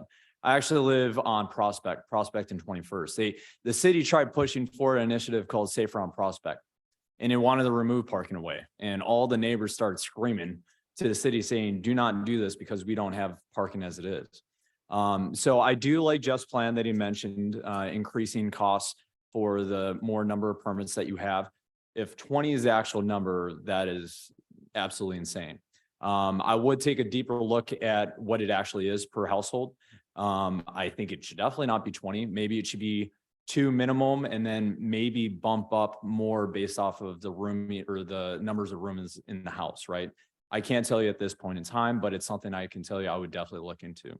Some of the other things that I brought up earlier was actually initiating possibly a parking forgiveness plan with a progressive fine concept, meaning I think for residents, we should be able to forgive them, once every year or every other year. But then as people, start abusing that system, we start bumping up the fines on it. But we definitely need to address the parking. One of the other ideas that came to me from another resident was increasing or converting the number of 2-hour meters to 24-hour meters. And so in Southwest Hermosa, that is one of the recommendations that came forward. But I hear you loud and clear. We need a parking reform. Thank you. Thanks, Dan. That completes that audience question. Any other questions from the audience? Okay, we'll go on to the next question. Does anybody need a 5-minute? Are we doing closing? Pardon? We have other questions coming. I mean, are a part of the debate. We got 2 more questions and then close. And we'll get out of here by midnight. I'll just be straightforward. I do have to work tomorrow, as do numerous others on council or here in the place of council.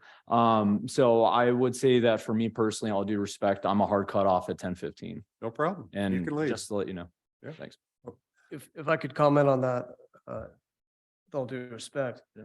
you're not gonna make it on the council. They go after midnight. No, I'm just playing. It's a joke. Okay, man. man, okay, wait, We wait. could take a break though, right? We can have a small break? Yeah, 5 Okay, minutes. and we got two more questions and then closing, is that right? And then more from the public, is that how it works? No. That's it on audience question. Okay. We'll take a recess.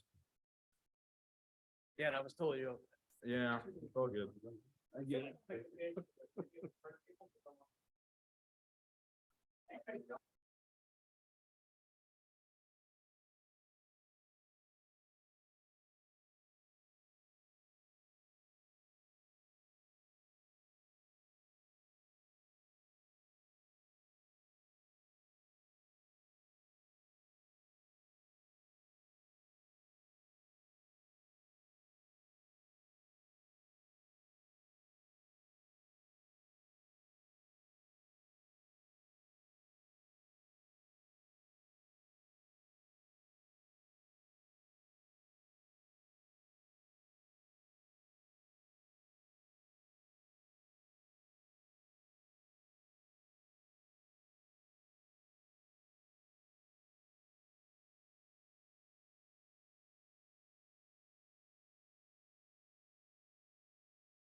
Okay, we'll start up then. So the next question is question 6. And basically, I'll be a quick background on that. A lot of what's been discussed tonight, particularly about the downtown, is there seems to be 2 schools of thought regarding the downtown area. First school of thought is the downtown area creates insignificant negative impacts and provides an overall net benefit to the city of Hermosa Beach. And the second school of thought is the downtown creates significant negative impacts and it requires significant time, effort, and financial resources to the detriment of the rest of the city. So first one, insignificant impacts, and then the second one, more significant. So let's see on the what bullet point do we have for the first one where the impacts are insignificant. This is from a Hermosa Beach market and economic development study from March 1st of last year, 2021. Here was the bullet point. It was overwhelmingly agreed that the public safety concerns with a late night bar scene have subsided significantly in the past decade, though the problems remain to some degree, particularly at night. Second school of thought is where there are significant negative impacts. And this comes from the findings from the Hermosa Shines Ordinance, which is a draft ordinance. And it was put out just 72 or 3 days later after the previous report, which was done on March 1st of 2021. And here's one of the bullet points from the Hermosa Shines Ordinance.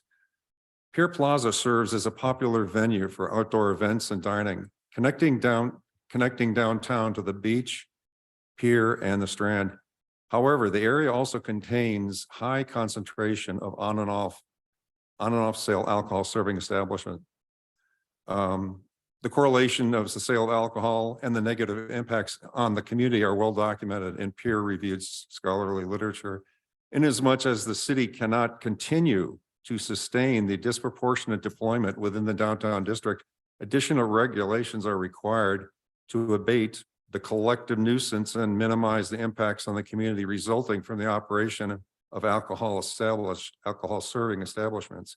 This disproportionate expenditure on the area that consists of 5% of the city land is not an effective deployment of police resources, which should be more evenly deployed throughout the city. I'll get to the question. Question 6. Do the negative impacts outweigh the positive impacts from alcohol sales after 11 p.m. in the Hermosa Beach downtown area? Are the problems related to alcohol-related crime in the downtown area easy to solve, or do these problems require a major rethink of the city's enforcement policy and a rethink of the downtown economic development plan? Do you ever see the late night bar scene as a big moneymaker for the city of Hermosa Beach? And the next person up for that question would be Dean. Oh, I'm up. Okay. Didn't set my timer. Anyway, there's no easy answer to this. And I don't necessarily think it's 2 schools of thought as it's described. Obviously, the income is good to have, and we want to increase commerce and increase business and activity as much as possible. And on the other hand, we need to focus on safety and reduce crime. I think we can do it both. It's not this 2 schools of thought thing. We can focus on safety no matter what the closing time is. I mean, I don't see us shortening the closing times of the bars and restaurants. That I doubt that'll ever fly. So, keep revenue, lower crime. It's delicate. It's a balance. I've suggested things previously in this discussion tonight about using private security, concierge tents, breathalyzers, all these things that can be done to ensure that the laws are followed better. And, voluntary compliance as well. And we've mentioned and talked about all of it, and I don't have all the answers. I'm only storming, but we need public input to see what suggestions they have and then incorporate it and come up with some ways to resolve this. It's not easy, but it isn't one side or the other. It's not one shoe fits everyone here. And that's really important with the way we solve our problems in city government. Thank you. Thanks, Dean. Rob? Our negative impacts, do they outweigh the positive impacts of alcohol sales after 10 o'clock? 11, excuse me. If you look at negative impacts and you say our negative impacts, if you refer to police service costs versus city income from sales, well, the answer is yes. But negative impacts are far more than that, and the positive impacts are far more than that. This is a difficult question. There is an atmosphere on the plaza, impact on other businesses, and having a thriving nightlife in Hermosa, which we should have. We need to have that. It's very important. That nightlife needs to be lively and successful, and it needs to go along with our entertainment, our dining, our shopping, etc. It's a very important part of our economy. So I don't believe in a lot of the things in that Shines ordinance, to be quite honest with you. I think it goes too far. I think it's just too much, period. I think that, I might be naive, but I think that we could have the businesses share the plaza. We can have a safe, family-oriented atmosphere and have successful, thriving businesses of all kinds, including the bars and the liquor businesses. This is a complicated problem, and I think it was going to require input from everyone. I don't see the late night bar scene as a big moneymaker for the city, to be honest with you. I think we get far more money from other sources, but it does provide other positive impacts to the city rather than just sales, rather than just money. It does bring visitors to our city, and it helps us have a thriving economy for those businesses to do well, as well as all the other businesses in Hermosa Beach. We can't just go, well, you guys are restaurants, so you should thrive, and you guys are bars, so you shouldn't. That's ridiculous. We need to help all of the business thrive, but we also need to provide a safe atmosphere on the plaza. So having said that, let me say that bad behavior by patrons of any business should not be tolerated. Thank you.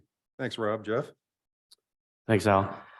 I don't think this is a problem that requires any major overhaul of how we do business down there, or the city enforces. But Pier Plaza is absolutely a big positive moneymaker for the city. And it's not just for the city's coffers. I think we all know how the economy works at the basic level. Employees of those businesses make and spend money elsewhere in the city. Non-bars get foot traffic. And I think the restaurants and bars are doing a great job at being good neighbors. They don't want the problems either. Crime does not help them. So when we talk about the safe serve training that's provided by ABC, I think part of it may be in part a perception problem. I did my ride along down there on a Friday night from 9 to midnight. We didn't receive any service calls for anything on the pier. The biggest thing that happened was a guy was arm wrestling his own friend, and he kind of popped his shoulder out of joint. And there were 2 or 3 cop cars, 4 cops, the fire truck came down there, and the ambulance came down there.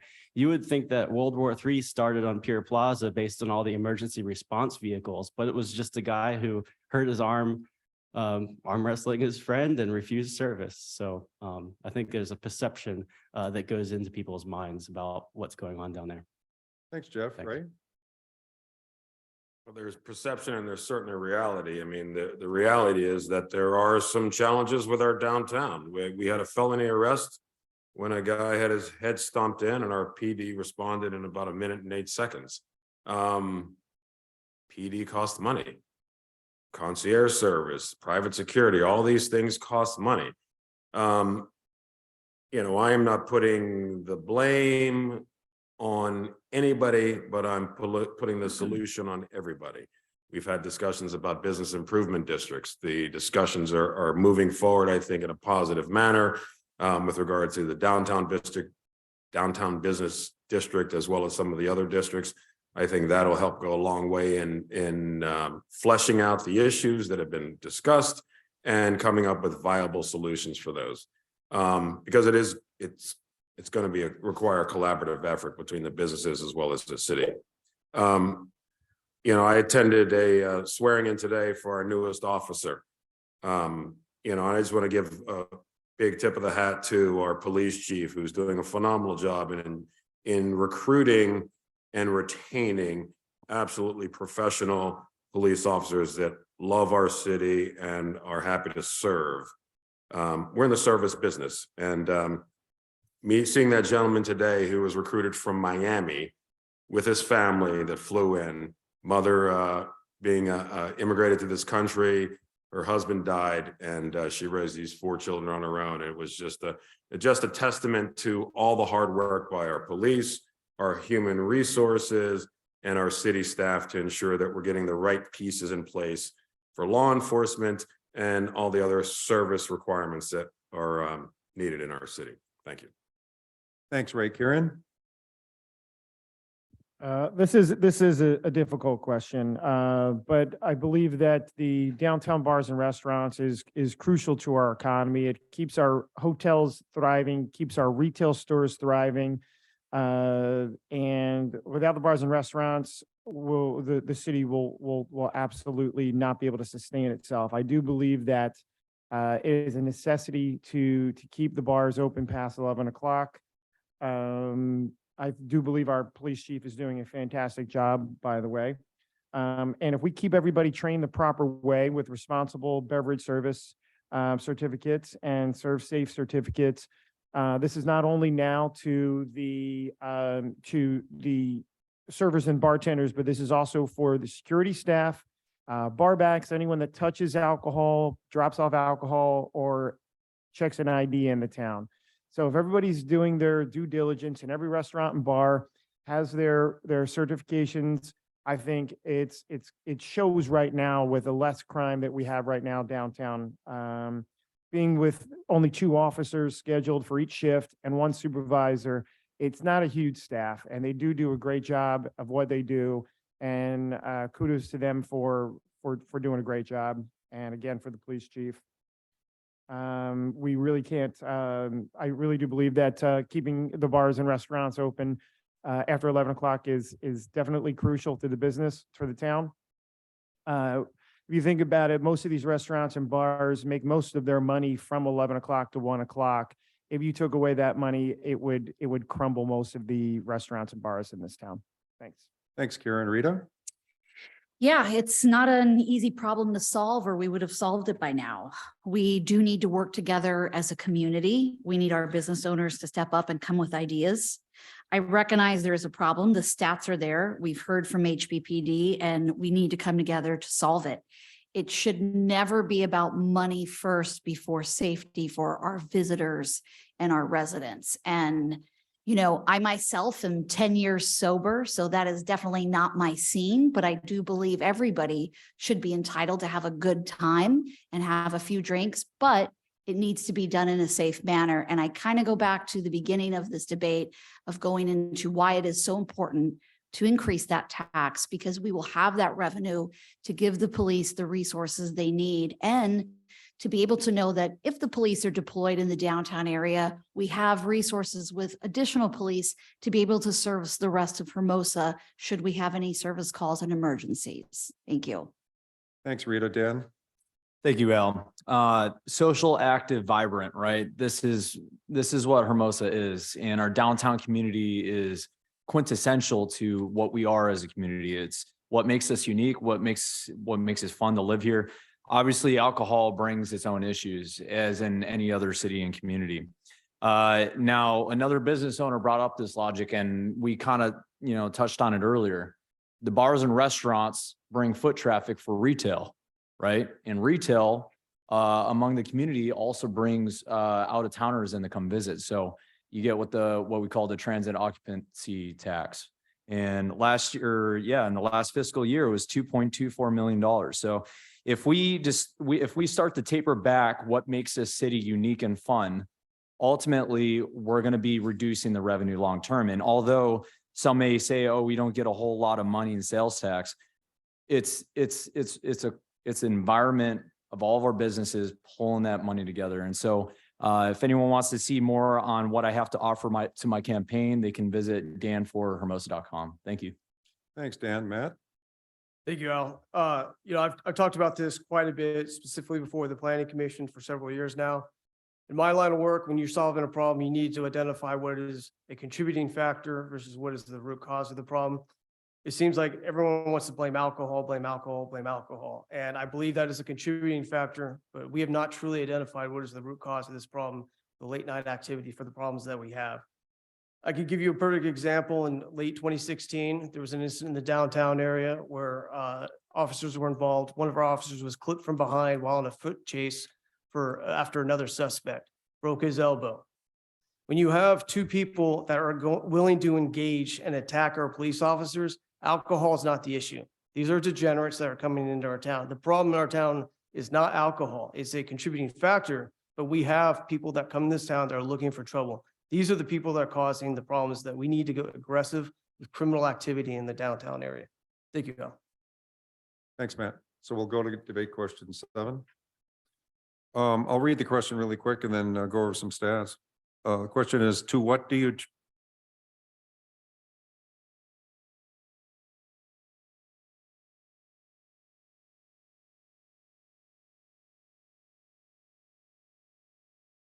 The quick answer is no. Okay, I'll read the question. Dan, you can leave anytime you want. Thank you. Yeah. Okay, debate question 7. To what do you attribute the decade-long history of higher crime rates for Part 1 rape and Part 1 aggravated assault in Hermosa Beach when compared directly to Manhattan Beach? Part 1 rape is a definition that is all of our crime data is submitted to the FBI, and Part 1 rape by definition is only sexual assault only against a woman.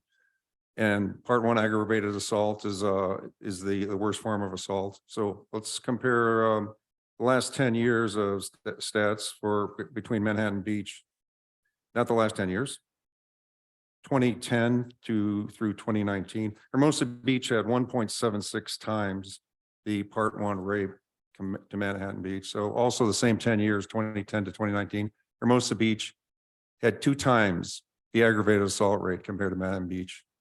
In a more recent period, which includes just this past year, for a 4-year period, 2018 to 2021, Hermosa Beach had a 33% increase in Part 1 rape.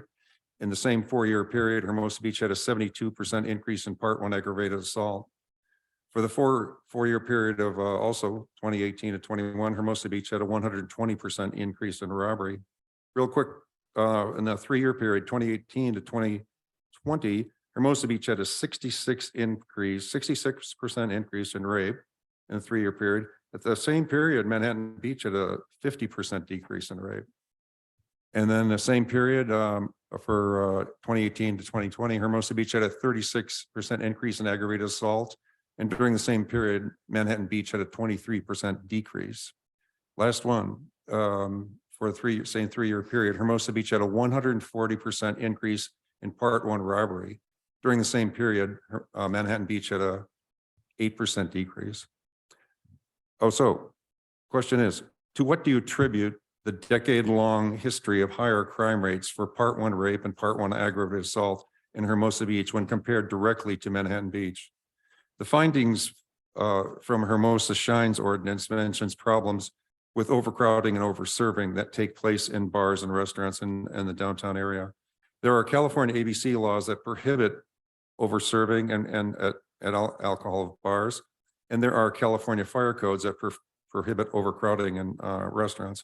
As a beginning point, should the California ABC law and the California fire codes be strictly enforced to protect the public, reduce legal liability to the city, and eliminate overserving of alcohol and overcrowding of bars and restaurants in Hermosa Beach?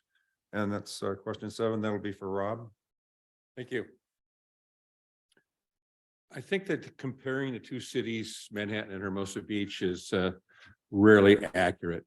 If you assume that these crimes are only directly attributed to alcohol sales, I would think that the main difference between the two cities would seem to be that we have an area of concentrated alcohol sales, and there's a spread out all over the city. When you have 10 waiting lines, not adjacent to a liquor store, parking lot, and an alley, I think those are less likely to cause bad behavior, as in Manhattan Beach. I don't think that these crimes, especially rape, are just strictly come from alcohol sales. In fact, I think that's probably unlikely, incredibly unlikely. I'm not sure why, except that in Manhattan Beach, their demographics are much different than ours. It's a larger city. They have a larger police department, a larger budget. They have just maybe they have more police officers in Manhattan Beach than they do here. It's really not a fair comparison. And all of those statistics about ours being higher and theirs being lower and so on and so forth, there's really no explanation as to why that is. And I think you have to answer that question in order to make an intelligent statement about this. So, but I do believe this, as mentioned in question 2, I think that we should enforce all our laws equally. That includes all CUP requirements, exceeding the legal maximum legal occupant limit, over serving, etc. That also includes all fire codes and all ABC moratorium, even though the ABC moratorium is not mandatory. And that's what I have to say about that. Thanks, Rob. Jeff? Thanks, Al. I guess I disagree with the premise somewhat. The question talks about 2 particular Part 1 crimes, but neglects another one, which is robbery in the first statistic.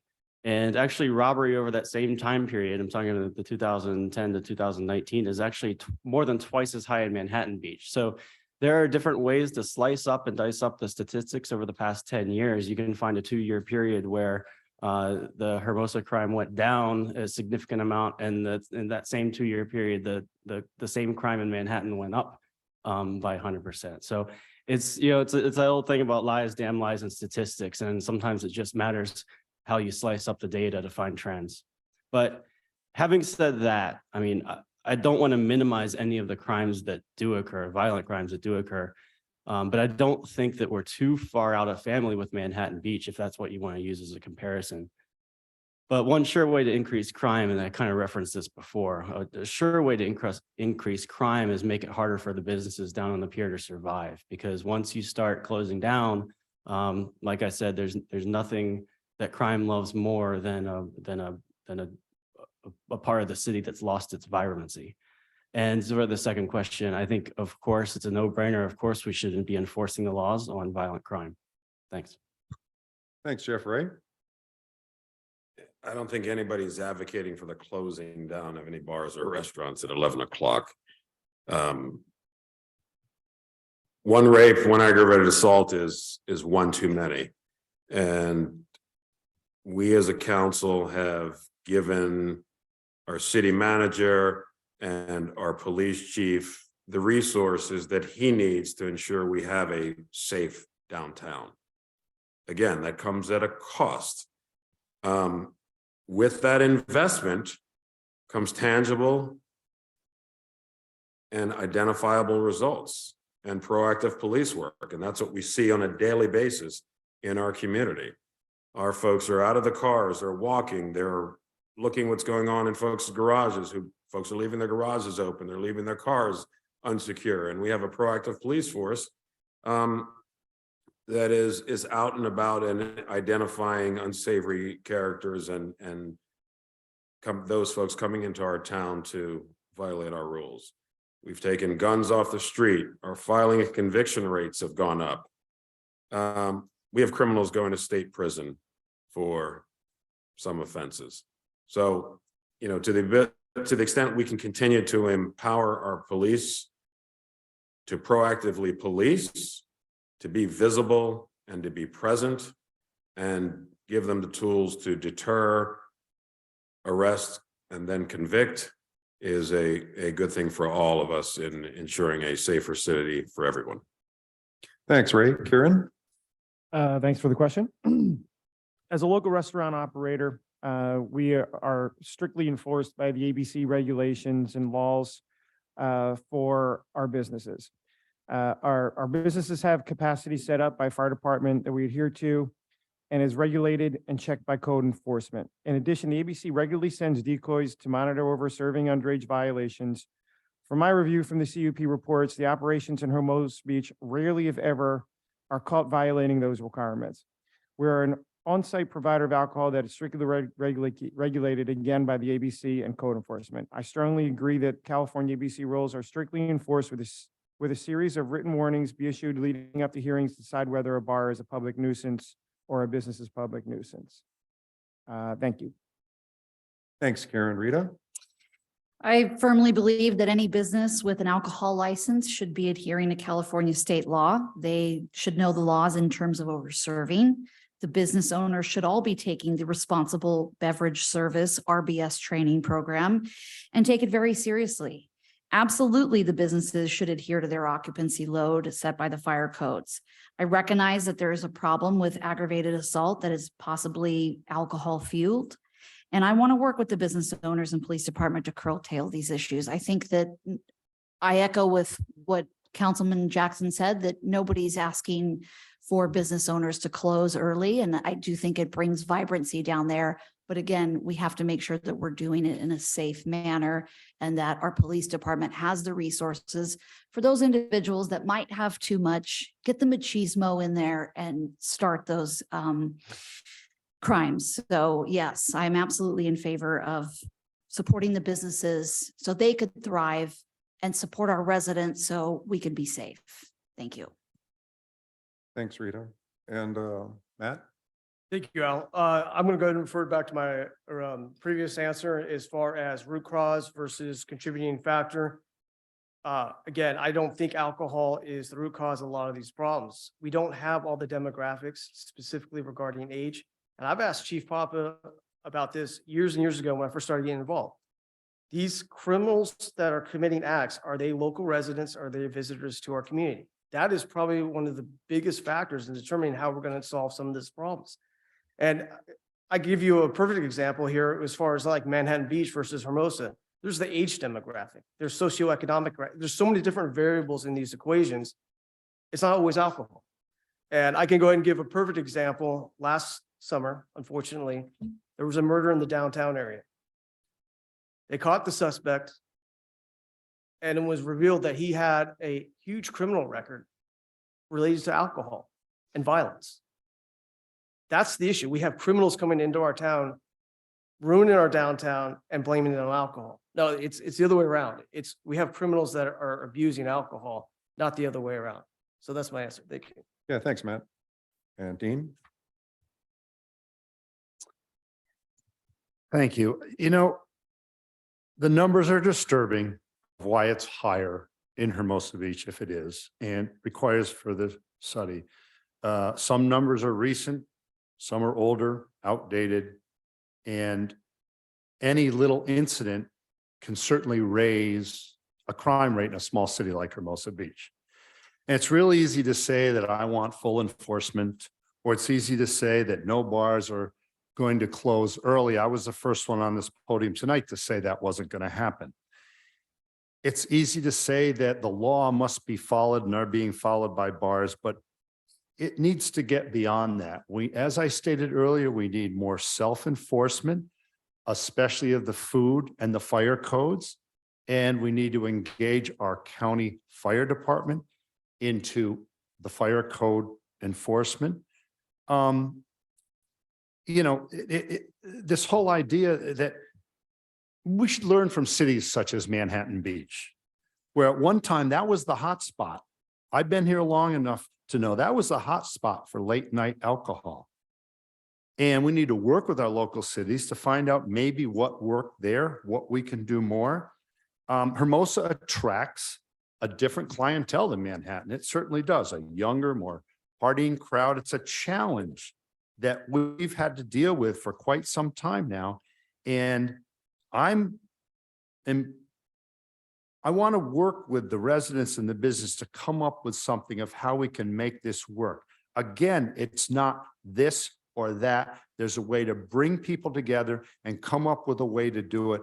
And I've mentioned a lot of suggestions I had earlier tonight about solving this issue. And I think that can go a long way voluntarily. Thank you. Okay, Dean, thanks. That completes that question. So I think we'll be able to get through the next two and then closing statements pretty quickly. So the next one is not about alcohol. It is about parking. This has to do with a press release that was released regarding 8th Street. So you can imagine 8th Street goes like between PCH all the way down to Hermosa Avenue. About 15 years ago from PCH to Ardmore, the sidewalks were improved and brought up to a standard on 8th Street from PCH to Ardmore. And the money used for that, part of the money was from the Safe Routes to School funding from the state of California. And then in the last, in June of 2019, the project started to improve 8th Street sidewalks from Valley to Hermosa Avenue. And also we got state money from the state of California for Safe Routes to School. Why is 8th Street brought up? Well, here's the press release that they put out to the property owners regarding when construction takes place and after construction. So it talks about parking encroachments. During the project construction and at all times following the completion of the project, residents must make arrangements to ensure vehicles or equipment are not parked across hanging or parked across or hanging over the sidewalks. And that's state code that relates to that state code relating to Safe Routes to School, and it's California Vehicle Code 22500. And 8th Street, unfortunately, the other thing about 8th Street is on Safe Routes to School, there is a crossing guard up at 8th Street and PCH. So we funnel the students to 8th Street to cross PCH. And I used to be part of the Hermosa group, which is called Hermosa Access.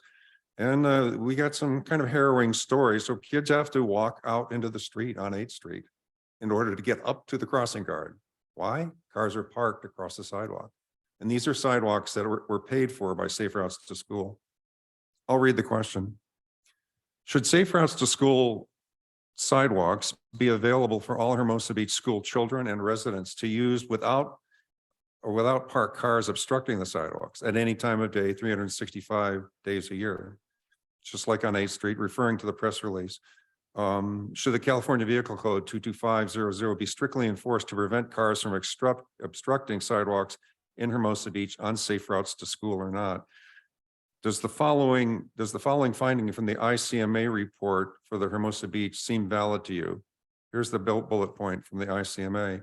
Several community members noticed the lack of traffic enforcement, both for moving violations and parking violations. These observations were validated by sworn personnel. So, and also should Hermosa Beach follow the guidelines of California Vehicle Code 21368 to upgrade and install new new school crosswalks on intersections around the border of a school and up to 600 feet from the school. So for instance, on the rear of the Valley School, which empties out and goes up to Loma, there was a crosswalk there at that one time. It's gone now. So that's the question, is regarding parked cars on obstructing sidewalks and Safe Routes to School. And the first person up for that would be Jeff. Thanks, Al. I actually live on 8th Street, and I remember how it used to be before 2018 when they sidewalked both sides going down from Valley all the way down to Hermosa Avenue. I know you had to switch sides or dodge between cars and traffic, walk in the street and get down there. And I really love the improvements that they made. I'm totally okay with ticketing cars that block the sidewalk. I don't see it a lot though. I walk 8th Street every day, and I don't see too many cars blocking the sidewalk, which I think is great. And so I'm fine with the ticketing. It's not just a Safe Routes to Schools issue, it's also ADA compliance. I mean, if someone's disabled and in a wheelchair, they can't get around the car. I mean, there's just no way to do it. So I mean, it's not just for the kids. You mentioned that there's not a crosswalk on Loma. I went back and watched that or looked at that, the rear entrance to Valley School. It's true, there's not a crosswalk there. I don't know why. I'm certainly in favor of putting crosswalks where kids are crossing the street. And the thing about that one is it's kind of a weird location. I'm not losing any sleep over that one because that's a dead end street. There's no cars racing through there, and there really isn't even a sidewalk on the other side of the street to connect to. But as far as putting sidewalks or crosswalks within walking distance of the schools or where the kids are walking, that's perfectly fine with me. Kind of a tangential issue. I talked to a couple on 18th Street by View, and there's like the pre redo of 8th Street where they have a sidewalk and it abruptly ends, and then it's the yard, and then there's a hedgerow there, and kids are walking up that street all the time to get to View. And they said they want to be included in maybe the next round of getting the 8th Street treatment, or 8th Street treatment on 18th Street. And there's a side note there. It's also drainage. They have, with the sidewalk, the water runs down the street into the planned route for drainage ditches. They say that whenever it rains, the water pools up in their yard, which actually creates like a vector control issue. So I'm totally in favor of increasing the number of sidewalks where we're able, and maintaining our safe routes to schools. Thanks, Jeffrey. Thanks for the question, Al. 8th Street was certainly a great capital improvement project, and I think it is an example of what we can do in other parts of the city. I think it's important to widen our sidewalks to make them more accessible for all. Certainly for the safe routes to school, but certainly for those who are access challenged. It was the late Jeff Hirsch who highlighted a lot of the challenges personally to me. And I think it's imperative that we do everything we can to ensure that those that are, blocking sidewalks are dealt with. We have a Go Hermosa app. If you are, there's two ways to handle it. You can, as I've done in the past, remind my neighbor, hey, you're blocking the sidewalk with your Jeep and the bumper that you've got on the back for your motorcycle. You need to pull it in. I've also seen our community service officers leave notes that, hey, you need to pull your vehicle up because it's blocking the sidewalk. So they, again, back to the proactive policing that our community service folks are doing to remind people that, hey, listen, you're blocking the sidewalk. And then at some point, if they refuse to listen, then obviously you need to ticket. I'm a big believer in safe routes to school. I think pedestrian routes as well as bicycle routes. And I think one of the things we're going to have to look at with the increase in cyclists and e-cycles and folks biking from Hermosa to Manhattan Beach for school, I think we have to take a serious look at where we're going to put a safe bike route. Is it Ardmore to 21st, and then up to Prospect, where you can enter another safe biking route, and then you can cross safely across to go to school over there. So I think there are a lot of things we can do with regard to safe routes for pedestrians, active sidewalks, as well as for our cyclists. Thank you. Thanks, Ray. Karen? I do believe we should implement 22500 and 21368. Sidewalks should be painted and ideally yellow paint. Most kids these days are on bikes. They're not really walking to school. Most of them are using an e-bike or a regular bike. Maintaining safe and secure neighborhoods is one of my top 3 priorities if I'm elected to council. I intend to provide fiscally responsible leadership to support full funding for parking enforcement and for the police department. I do believe in the ADA compliance. I believe that it was huge for 8th Street. I lived on 8th Street for 6 years, I believe. So I know the issues that transpired on 8th Street. I lived through it, and I lived through the reconstruction of it too as well. I do believe we need to hold people accountable for parking behind parking garages and not allowing pedestrians to walk through the sidewalks and or ADA compliance for people in wheelchairs and such to come by. I think it's very dangerous having to step into the street. And I believe that safety of our kids is huge, and safety of our ADA and our handicap and our seniors is crucial too as well in this town. Thanks, Karen. Rita? I echo a lot of what has already been said. We look at 8th Street, it's a phenomenal success story. Yes, absolutely. Cars should be, cars that are obstructing sidewalks should be enforced. Our safe routes to school, our crosswalks, they need to be maintained. Most people don't realize that the yellow crosswalks are painted yellow because that identifies them as a safe route to school versus the white. So I support more implementation of additional safe routes. And I go back to my opening priority of touching on bike safety. We need to have more streets with sharrows. We need to have a bike path because, as Kieran just mentioned, we do have more students and parents that are using bicycles to be able to commute to get their kids to school.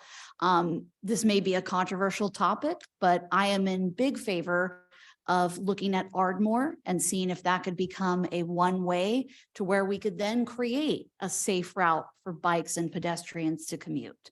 I'm also in favor of potentially putting in a traffic circle right at Ardmore and Gould, where we can all argue that traffic backs up terribly and people already just can't obey. For some reason, drivers forget how to stop at stop signs and wait their turn. So I think there's a lot that we could do and improve upon, but I am a big fan of the safe routes to school. Thanks, Rita. Matt? Thank you, Al. When I first started coming to city council, excuse me, city council meetings, one of the first things that they were discussing were the safe routes to school, and particularly all the construction on 8th Street. So I'm very familiar with this. I completely support the enforcement that needs to be done. I know our code enforcement's policy is education first. So everybody on that street should be aware of having a clear path for everybody to go by. In addition to just people who are disabled, it's also a safety issue for parents with strollers where they're going to have to stroll out into the street to go navigate around a car. So this definitely needs to be enforced. I hope it's not as much big of issue as it has been in the past. And then as far as the question regarding the guidelines for the California Vehicle Code section, installing new markings for school crosswalks, anything that the city can do without having to have a study first, I'm completely in support of that. So I'm completely for that. That's my answer. Thank you. Okay. Thanks, Matt. Dean? You know, I certainly support the school's crosswalks, and I don't know why there's some sticking point on this. It's been brought up year after year, thank goodness, to Allen's Neighborhood Association. But when I get on the council, I'm going to ensure that we follow through and find out why it hasn't been done. Regarding 8th Street, you know, it was a bold move that the city took. They had outside funding to improve 8th Street, very expensive project. It was great for safe to schools. It is expensive. I really don't, it's unrealistic to think we're going to be able to be just taking over people's lawns with our right of way and building sidewalks everywhere, because we have a lot of old neighborhoods and old small town lawns. And it's a complicated thing. But what happened on 8th is after they did it and then they enforced it, now it's overstrict. I've been walking door to door. I've been talking to residents that live down there. They showed me photographs. I've certainly visually seen it. They get tickets if just a mirror is blocking anything, and the neighborhood streets next door blatantly violated all over the place. One of my prime platforms has been uniform and fair and equitable enforcement. That means a little flexibility, but sidewalks shouldn't be blocked anywhere in the city. I'm able to follow up with this and take the action that we needed. And again, it takes community support, but really fair and equitable treatment and enforcement of our laws is absolutely needed and reasonable. Thank you. Thanks, Dean. Rob? Well, many years ago, while I was on Access Hermosa, I met a man named Jeff Hirsch, mentioned by Ray. And he was in a wheelchair, and when I first met him, he kind of held my feet to the fire about ADA access. He was the founder of Access Hermosa. He did a lot of work, a lot of hard work to gain access for everyone that's with mobility issues in the city. And we all owe him quite a bit for doing that work. But one of the things we did years ago was initiate the program in the first place to clear the sidewalks of parked cars on safe routes to school. Now, originally, Access Hermosa wanted to have all the sidewalks in Hermosa Beach be free and clear of parked cars. But the city dialed that back when the program actually got into a position where we were going to initiate this and start doing it and start enforcing it. The city dialed it back a little bit because in the critical zone near the water, mostly where there is virtually no parking now, it was impossible. If we tried to do that in every single street in Hermosa Beach, there would be utter chaos because many places have no parking. And so parking on the apron of your driveway, sticking out a little bit, was the only way to do that. So the practical method was to let's just apply this to the safe routes to school because that's critical, that's important. And so we also initiated the citywide garage sale to make room in the garages for these cars to go into there. I firmly believe that any route to school that makes kids walk out into the street is not a safe route to school. So I totally support safe routes to school. I have since the beginning of Access Hermosa many years ago. And I think that we have to maintain at least that.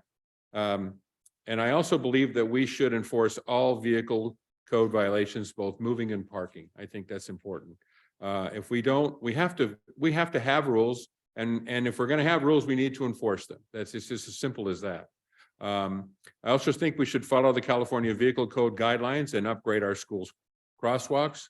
What good is a safe route to school when the kids can't cross the street to get into the school? So the one at Valley School at the rear entrance, as Jeff pointed out, it's a dead end street. It's a residential street. That one in particular, I'm not sure if we really need a crosswalk there or not, but I think all of them should have crosswalks at every opportunity. Thank you. Thanks, Rob. Okay, we'll go to the last question and then closing statements real fast. Part of this has to do with the three different kinds of occurrences here and why they're all happening at once. To what do you attribute the following ongoing threats to public safety in Hermosa Beach? Why can't we control the violent crimes of Part 1 rape and aggravated assault in the same way that Manhattan Beach does? Why can't we stop putting our children and residents in danger in Hermosa Beach by not allowing cars to obstruct sidewalks? And why can't we have marked crosswalks on all streets and entrances to school? And basically, this is three different kinds of problems, but these problems have been allowed to exist for decades in Hermosa Beach. And all efforts that have been directed to address these problems have had little or no effect on the outcomes. Is there a common thread of neglect, indifference, or unwillingness or willingness to look the other way in Hermosa Beach that allows these public safety problems to continue for decades? What are your thoughts regarding other public safety problems that you're concerned about? And that would be for Ray.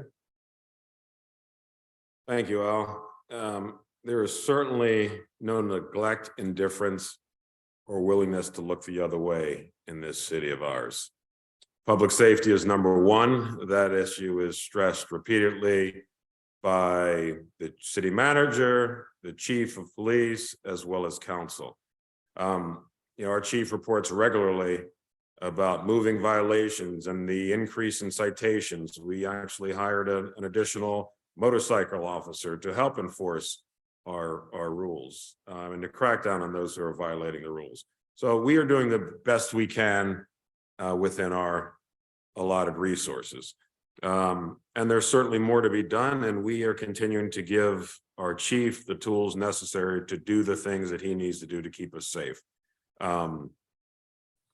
And that is, that involves technological advances, community partnerships. I think, I can't speak to, can you control? You can deter, enforce, prosecute.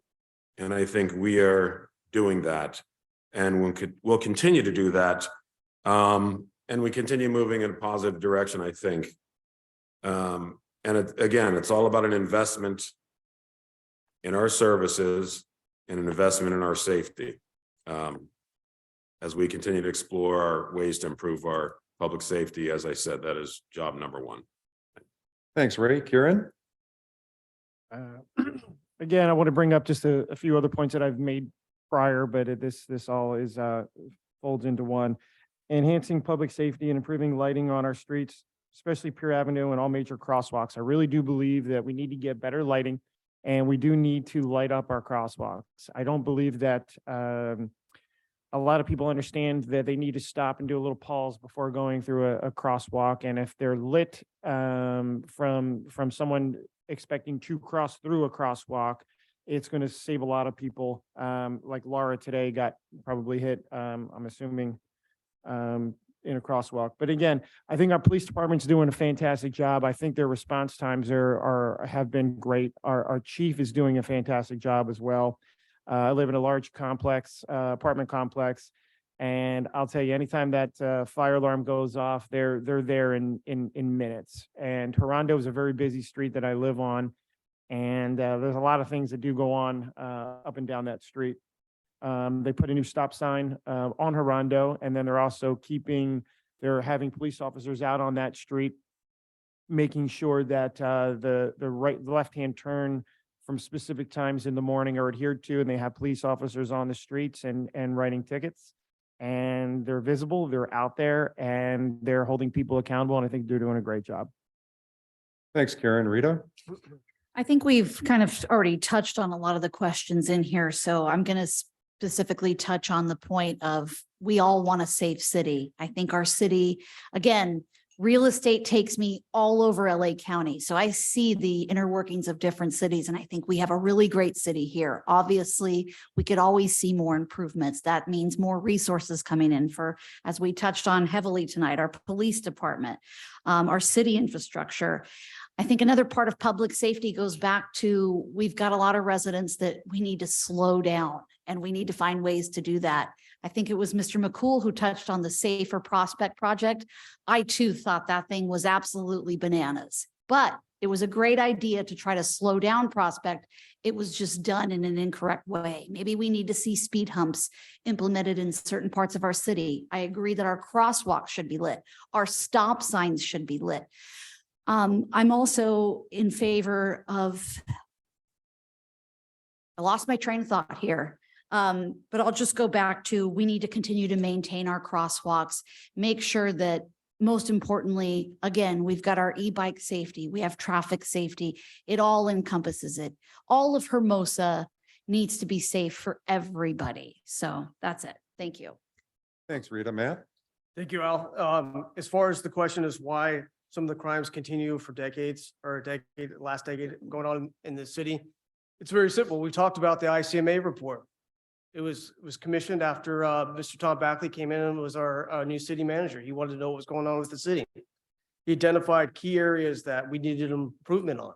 And I'll tell you right now, the biggest problem that we have is we keep blaming the businesses in the downtown area as the culprit for all the problems. I'll give you a perfect example. After the previous 2016 incident that I mentioned, after the officer was attacked, how did the city respond to that? We went from semi-annual reviews to triannual reviews, more code enforcement of the bars and businesses. The two gentlemen that attacked our police officers, what happened to them criminally? It was never announced. We don't know what happened. So I want to go ahead and read this from the ICMA report. There is a concern the city prosecutor is not prosecuting prosecutions vigorously enough. Mr. Backley had to go ahead and relieve our city prosecutor from his duty. City Attorney Mike Jenkins had to step in for 9 to 10 months until we had hired a new city prosecutor. These are the problems. And then I want to go ahead and read another quote here from the ICMA report. Ensure city prosecutor and district attorney provides enhanced prosecution of all cases capitalized occurring in the downtown area. I think we need to adapt a zero tolerance policy in the downtown area. And I think we need to hire a special prosecutor to aggressively go after these people. I think our current contractor with the city of Redondo Beach, they do a great job with infractions and misdemeanors and nonviolent crimes. But when it comes to going ahead and going after heavy criminals, that we need tougher prosecutors. I think we need to hire a special prosecutor. Thank you, Al. Yeah, thanks, Matt. Dean? Thank you. You know, public safety is probably the most important thing that I'm running for city council. We've had a long discussion about a lot of these issues tonight. We've heard a lot of input. What hasn't been addressed tonight is the homeless issue. That is prime because you asked for other safety issues. We need to assign outreach housing navigators to consult with the people that are homeless in our city, and they need to be offered the services, and they need to get encouraged to take access to them and use the homeless court. But regarding to all the traffic issues, I have the experience and I know what's happened in this city, and I feel I have that to input on the city council. It was mentioned that consider Ardmore going in one way. Well, I was on the Hermosa Beach Bicycle Master Plan and it was considered, but the community threw it out hands down. So we've been there with that. It's a nice idea. Traffic circles might work. There's a lot that can be done and I don't have all the answers, but we've talked a lot about what can be done about crime. We can talk a lot about our public safety. It is prime. It affects the quality of life, the residential parking entrance, the dangerous intersections. And, you know, we don't need more speed bumps and stop signs. What we need to do is look at the line of sight. And if there's a problem, we need to correct the line of sight at intersections. Too many times we come up with ideas like that, but like on Prospect, I testified against the destruction of 6 live trees. Now, why do I bring that up? Because it's that traffic calming measure that can make Prospect look like a slower place to drive. That goes a long ways. And I know I served as a public works commissioner. I know what it takes, and we need traffic calming measures. And yes, we need to slow people down at Prospect. There's a lot of great ways we can do it. So I just like to Summarize. provide that input on public safety. Thank you very much. Thanks, Dean. Rob? Thank you. Well, I think I'll go ahead and answer question 9, actually, since I'm not sure I've heard too many answers about the particular question itself. Violent crime, safe routes to school, and upgrading crosswalks. The indication in the question was, why do these things seem to go on and on, even though they've been here forever? And the indication seemed to be that the Hermosa Beach Police Department, the city council or staff are negligent, indifferent, or willing to look the other way, which came directly from the question. I disagree with that completely. I think the Hermosa Beach Police Department, city council, and staff have done a pretty decent job of with the sources that they have to control violent crime and safe routes to school and upgrading our crosswalks. It's a matter of financing and so on. But for whatever reason, these things seem to be put on the back burner. I think it's time to move them up front. The new city council should do its best to address all of these things and more, and be more active on all of those items. Thank you. Yeah, thanks, Rob. Jeff? Thanks, Al. So yeah, this question covered a lot of ground that we had in previous questions, but the root of it is I definitely don't think the police are turning a blind eye at all. It's just a matter of priorities. And I really look forward to good discussions with the city manager and police chief on those priorities. And they don't have to be static. I mean, they can move over time and adapt to what we perceive as the biggest problems at any given time. But what I definitely don't want is heavy-handed law enforcement. It does not contribute to a sense of community. I don't want to have an adversarial relationship with the police. I want to have a community policing where the police are members of the community, recognized as members of the community, and the community will support the police if there's a greater understanding and collaboration there. So thank you. Thanks, Jeff. Okay, we'll go to closing statements. And then really quick, if you're interested in the background information on all this information, which the city council candidates got, I don't know if you can see the signs up there, but you can go to hbneighborhood.org, and that will have all the information as far as documents and crime stats and all that kind of stuff. Also, this debate will replay on, it's playing right now on channels 8, Spectrum 8, and FiOS channel 31. And it will replay on those channels. It's available on Zoom, and it's also going to be available in the next day or two on YouTube. So if you want to watch this debate, or if the candidates want to forward a link, they can just go to the link to the city website as far as the YouTube channel. So it will be available on YouTube. So we'll go to closing statements, and that will be 2 minutes. And Jeff started out with the opening statements, and like I mentioned before, he's not going to be starting out with the closing statements. It's going to be Rob, and we'll work our way this way. Right, so opposite. Okay, so Rob, your closing statement. Thank you. In closing, I'd like to thank all of you for showing interest in this election this evening. During this campaign, I have had countless phone calls, text messages, and emails. I've spoken with many citizens in all parts of the city, business owners on Upper and Lower Pier Avenue, aviation, PCH, and one theme runs through all these conversations.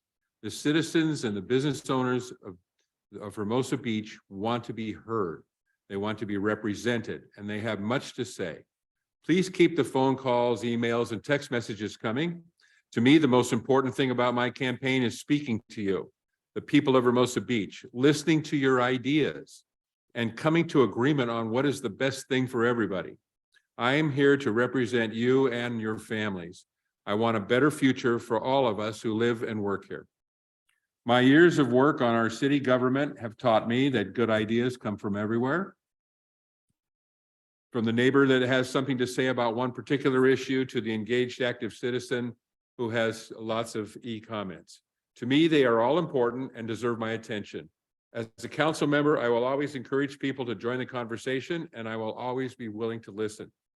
I promise you my best efforts in all matters. I look forward to having being a part of this new council. I hope there is openness and a spirit of cooperation that will inspire us all to be our best. Please visit my interactive website at robforhermosacouncil.com to see my ideas and to hear yours. I ask for your trust and I ask for your vote. Thank you. Thanks, Rob. And Dean, you're up.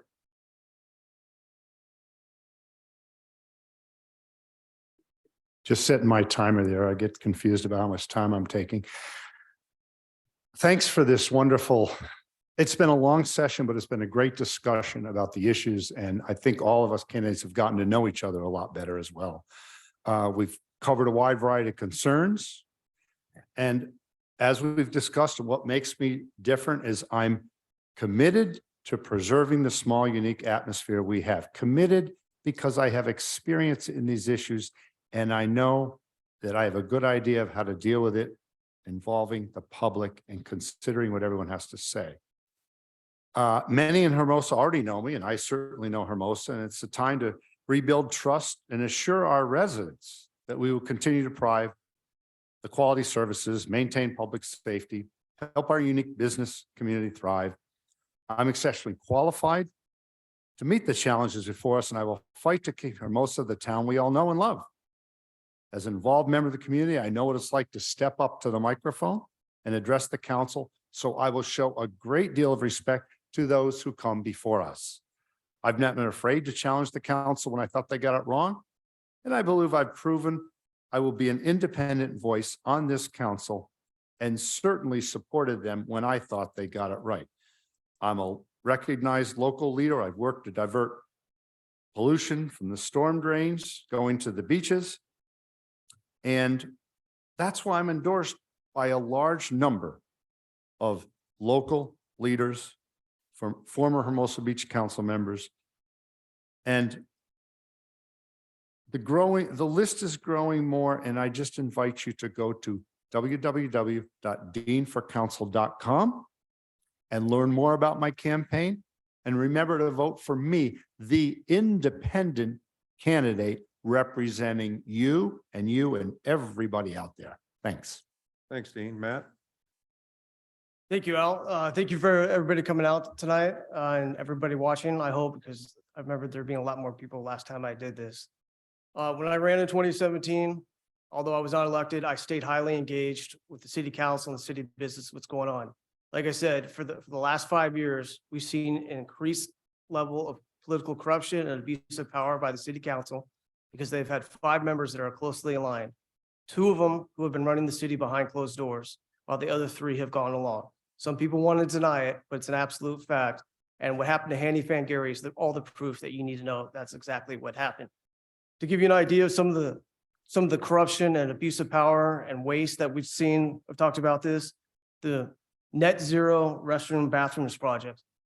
Initially, it was a joke and a controversial at 1 million. It's now over 2.54 million. We don't even know what the legal costs are going to be. We saw the abuse of Councilwoman Stacy Armato to illegally shut down CrossFit, illegally declaring them a nuisance. That was settled, 1.2 million wasted. The Bolliard study I talked about earlier, again, 500,000 for a study. Other studies, we're over $2 million in studies just in this fiscal year alone. Look at what happened with the Greenbelt. Against the will of the people, we're paving decomposed granite on there. We were promised town halls, study sessions, nothing happened. That was passed in a study session by the city council. Let's take a look at the Shines Initiative, the abuse of power. The city wants to go ahead and that proposed ordinance. I'm glad that did not pass. CCA, this was just what happened in the last city council meeting. Everybody in this community is now forced into a compulsory utility company at 100% renewable. You didn't have a choice in that. There was no study session that was promised. These are the types of things that have gone on and on and on. And when you have a 5-member city council that's closely aligned, no discussion, no debate, no nothing. It was just complete tyranny. And Councilman Massey's been the leader of that. And I'm the one candidate that can stand up to him because I've been actively involved. I have enough institutional knowledge and experience. And it's time for a change on the city council. Thank you. Thanks, Matt. Rita? Thank you all for attending, hanging in there. And for those watching at home, Al, thank you. Thank you to the Hermosa Beach Neighborhood Association for putting this on. It was a great, really thorough debate. I think we can all agree that a viable and healthy community requires a vibrant and thriving business community. My hope is to make Hermosa more efficient in the way we operate at a city level, and therefore making it even better for our community of residents and business owners. In my career as a real estate advisor, my primary goal is to earn the trust of my clients with the handling of their most expensive assets by leading with integrity and honesty. My clients know that no matter what, I have their best interests at the forefront of every step of the process. When realtors get their license and they get sworn in, they swear on a code of ethics. There are 16 codes. One of those most important codes is to always put the best interests of your clients ahead of your own. I live by this code. If elected, I plan to apply those values in order to best serve you, my community. I will always lead with honesty, transparency, and integrity. I ask for your trust and I ask for your vote. I ask for your belief in me. If elected, I will sit here for the 4 years. I will sit here till 2 a.m. in the morning because I'm fighting for you. I'm going to end with a quote from Margaret Mead. Never doubt that a small group of thoughtful, concerned citizens can change the world. Indeed, it is the only thing that ever has. Thank you and good night. Thanks, Rita. Kieran?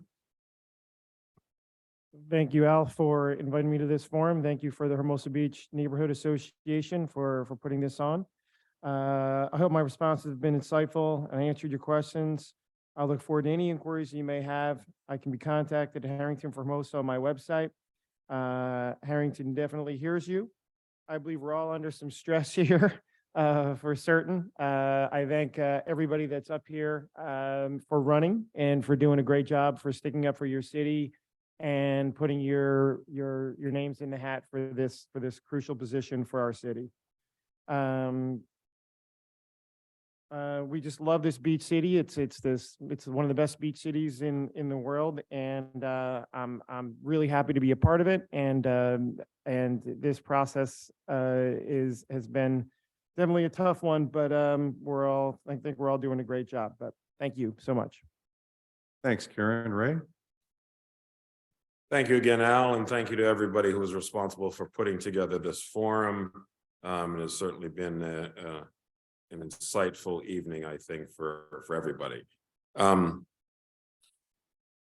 It has been an absolute pleasure to have served the last 17 months as your city council member in our great little beach city. I mentioned this earlier in my opening. I had the fortune of landing with an unbelievable council. Not all cities can say the same. And while there are many, or I wouldn't even say many, there are a few who like to constantly throw jabs and use words like corrupt and other words which are completely unfounded and just absolutely ridiculous. I can tell you without a doubt, as can everybody else, that we are a values-based council that is filled with integrity and is absolutely ethical and united in doing the right thing for our city. So I take exception to anybody that challenges that. You may agree with our decisions, you may agree with some of our policies, but the challenge our ethical standards and our integrity is absolutely unfounded. And I will challenge anybody anytime. A lot of great ideas tonight. Back to the first question about the tax measure. I think it's imperative that Measure B and Measure T be approved by the voters. A lot of great ideas about things we need to fund, improving our police presence, concierge service, private security, more lighting. I mean, these are all great ideas that come with a cost. Again, we are a service industry. We rely on personnel. That's why that is the large majority of our budget to get things done in our city. And we are a city filled with hardworking and dedicated individuals who are all doing the right thing by our city. So I appreciate everybody up here for amplifying the reasons why we need to pass Measure M and Measure T. So thank you all. I just want to end with just a tip of the hat to two of our council members who are not seeking re-election. Council Member Campbell, as well as Council Member Amato, who have faithfully served our city for the last several years, leading us through some very challenging times through the pandemic, unprecedented challenges. And I think that I certainly have appreciated all they've done for me as the new member, the junior member of council, but more importantly, what they've done for our city in leading us for the last several years. I will miss them. They're fantastic colleagues. And, it's interesting. People are always asking me, what have you done? What have you done? And I respond, it's not about what I've done. It's what we've done. It's what we have done as a council. It's what we've done as a community. I can go and list the things we've done in terms of ADA access and all the other things that we are doing. Are we perfect? Far from it. But we have got the right pieces in place with the city manager and the right directors, and we are moving in a positive direction. And I respectfully request and ask for your vote and continued support so that we continue this movement in a positive direction going forward. So thank you very much. Thanks, Ray. Jeff? All right, it's almost done. The last word here. All right, like everyone in this room, I'm proud to call Hermosa Beach home. I consider Hermosa Beach a safe city with good people, good businesses that want to do the right thing. While there's always room for improvement, I find our police to be professional and highly competent.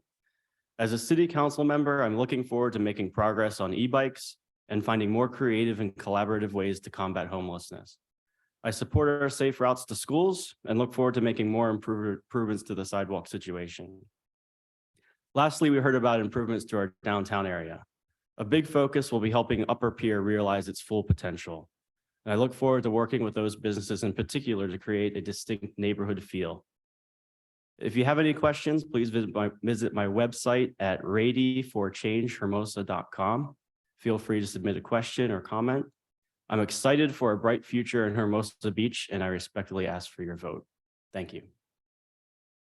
Thanks, Jeff. So that wraps up everything. And I would have a couple of quick announcements. I think everybody, if you're interested, you should Google last night's debate. It was put on by the Hermosa Beach Chamber of Commerce. So Google Hermosa Beach Chamber of Commerce. You can watch that debate. This debate will replay on Spectrum 8 and FiOS 31, and also be available on the YouTube channel.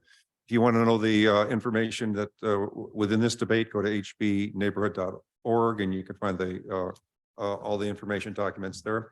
But anyway, I want to thank all the city council candidates that ran this. We're going here at almost over 3 hours and whatever, but I think Ray can tell you, or any other city council member can tell you, there are meetings that are longer than 3 hours. So that's kind of preparation. So when you guys get elected, or lady gets elected. Thanks again. That's the end of the debate. Thank you. Hey, how about if we get a group picture of everybody? Would you like to take one? Yeah, sure. Beautiful. Anyone that wants to.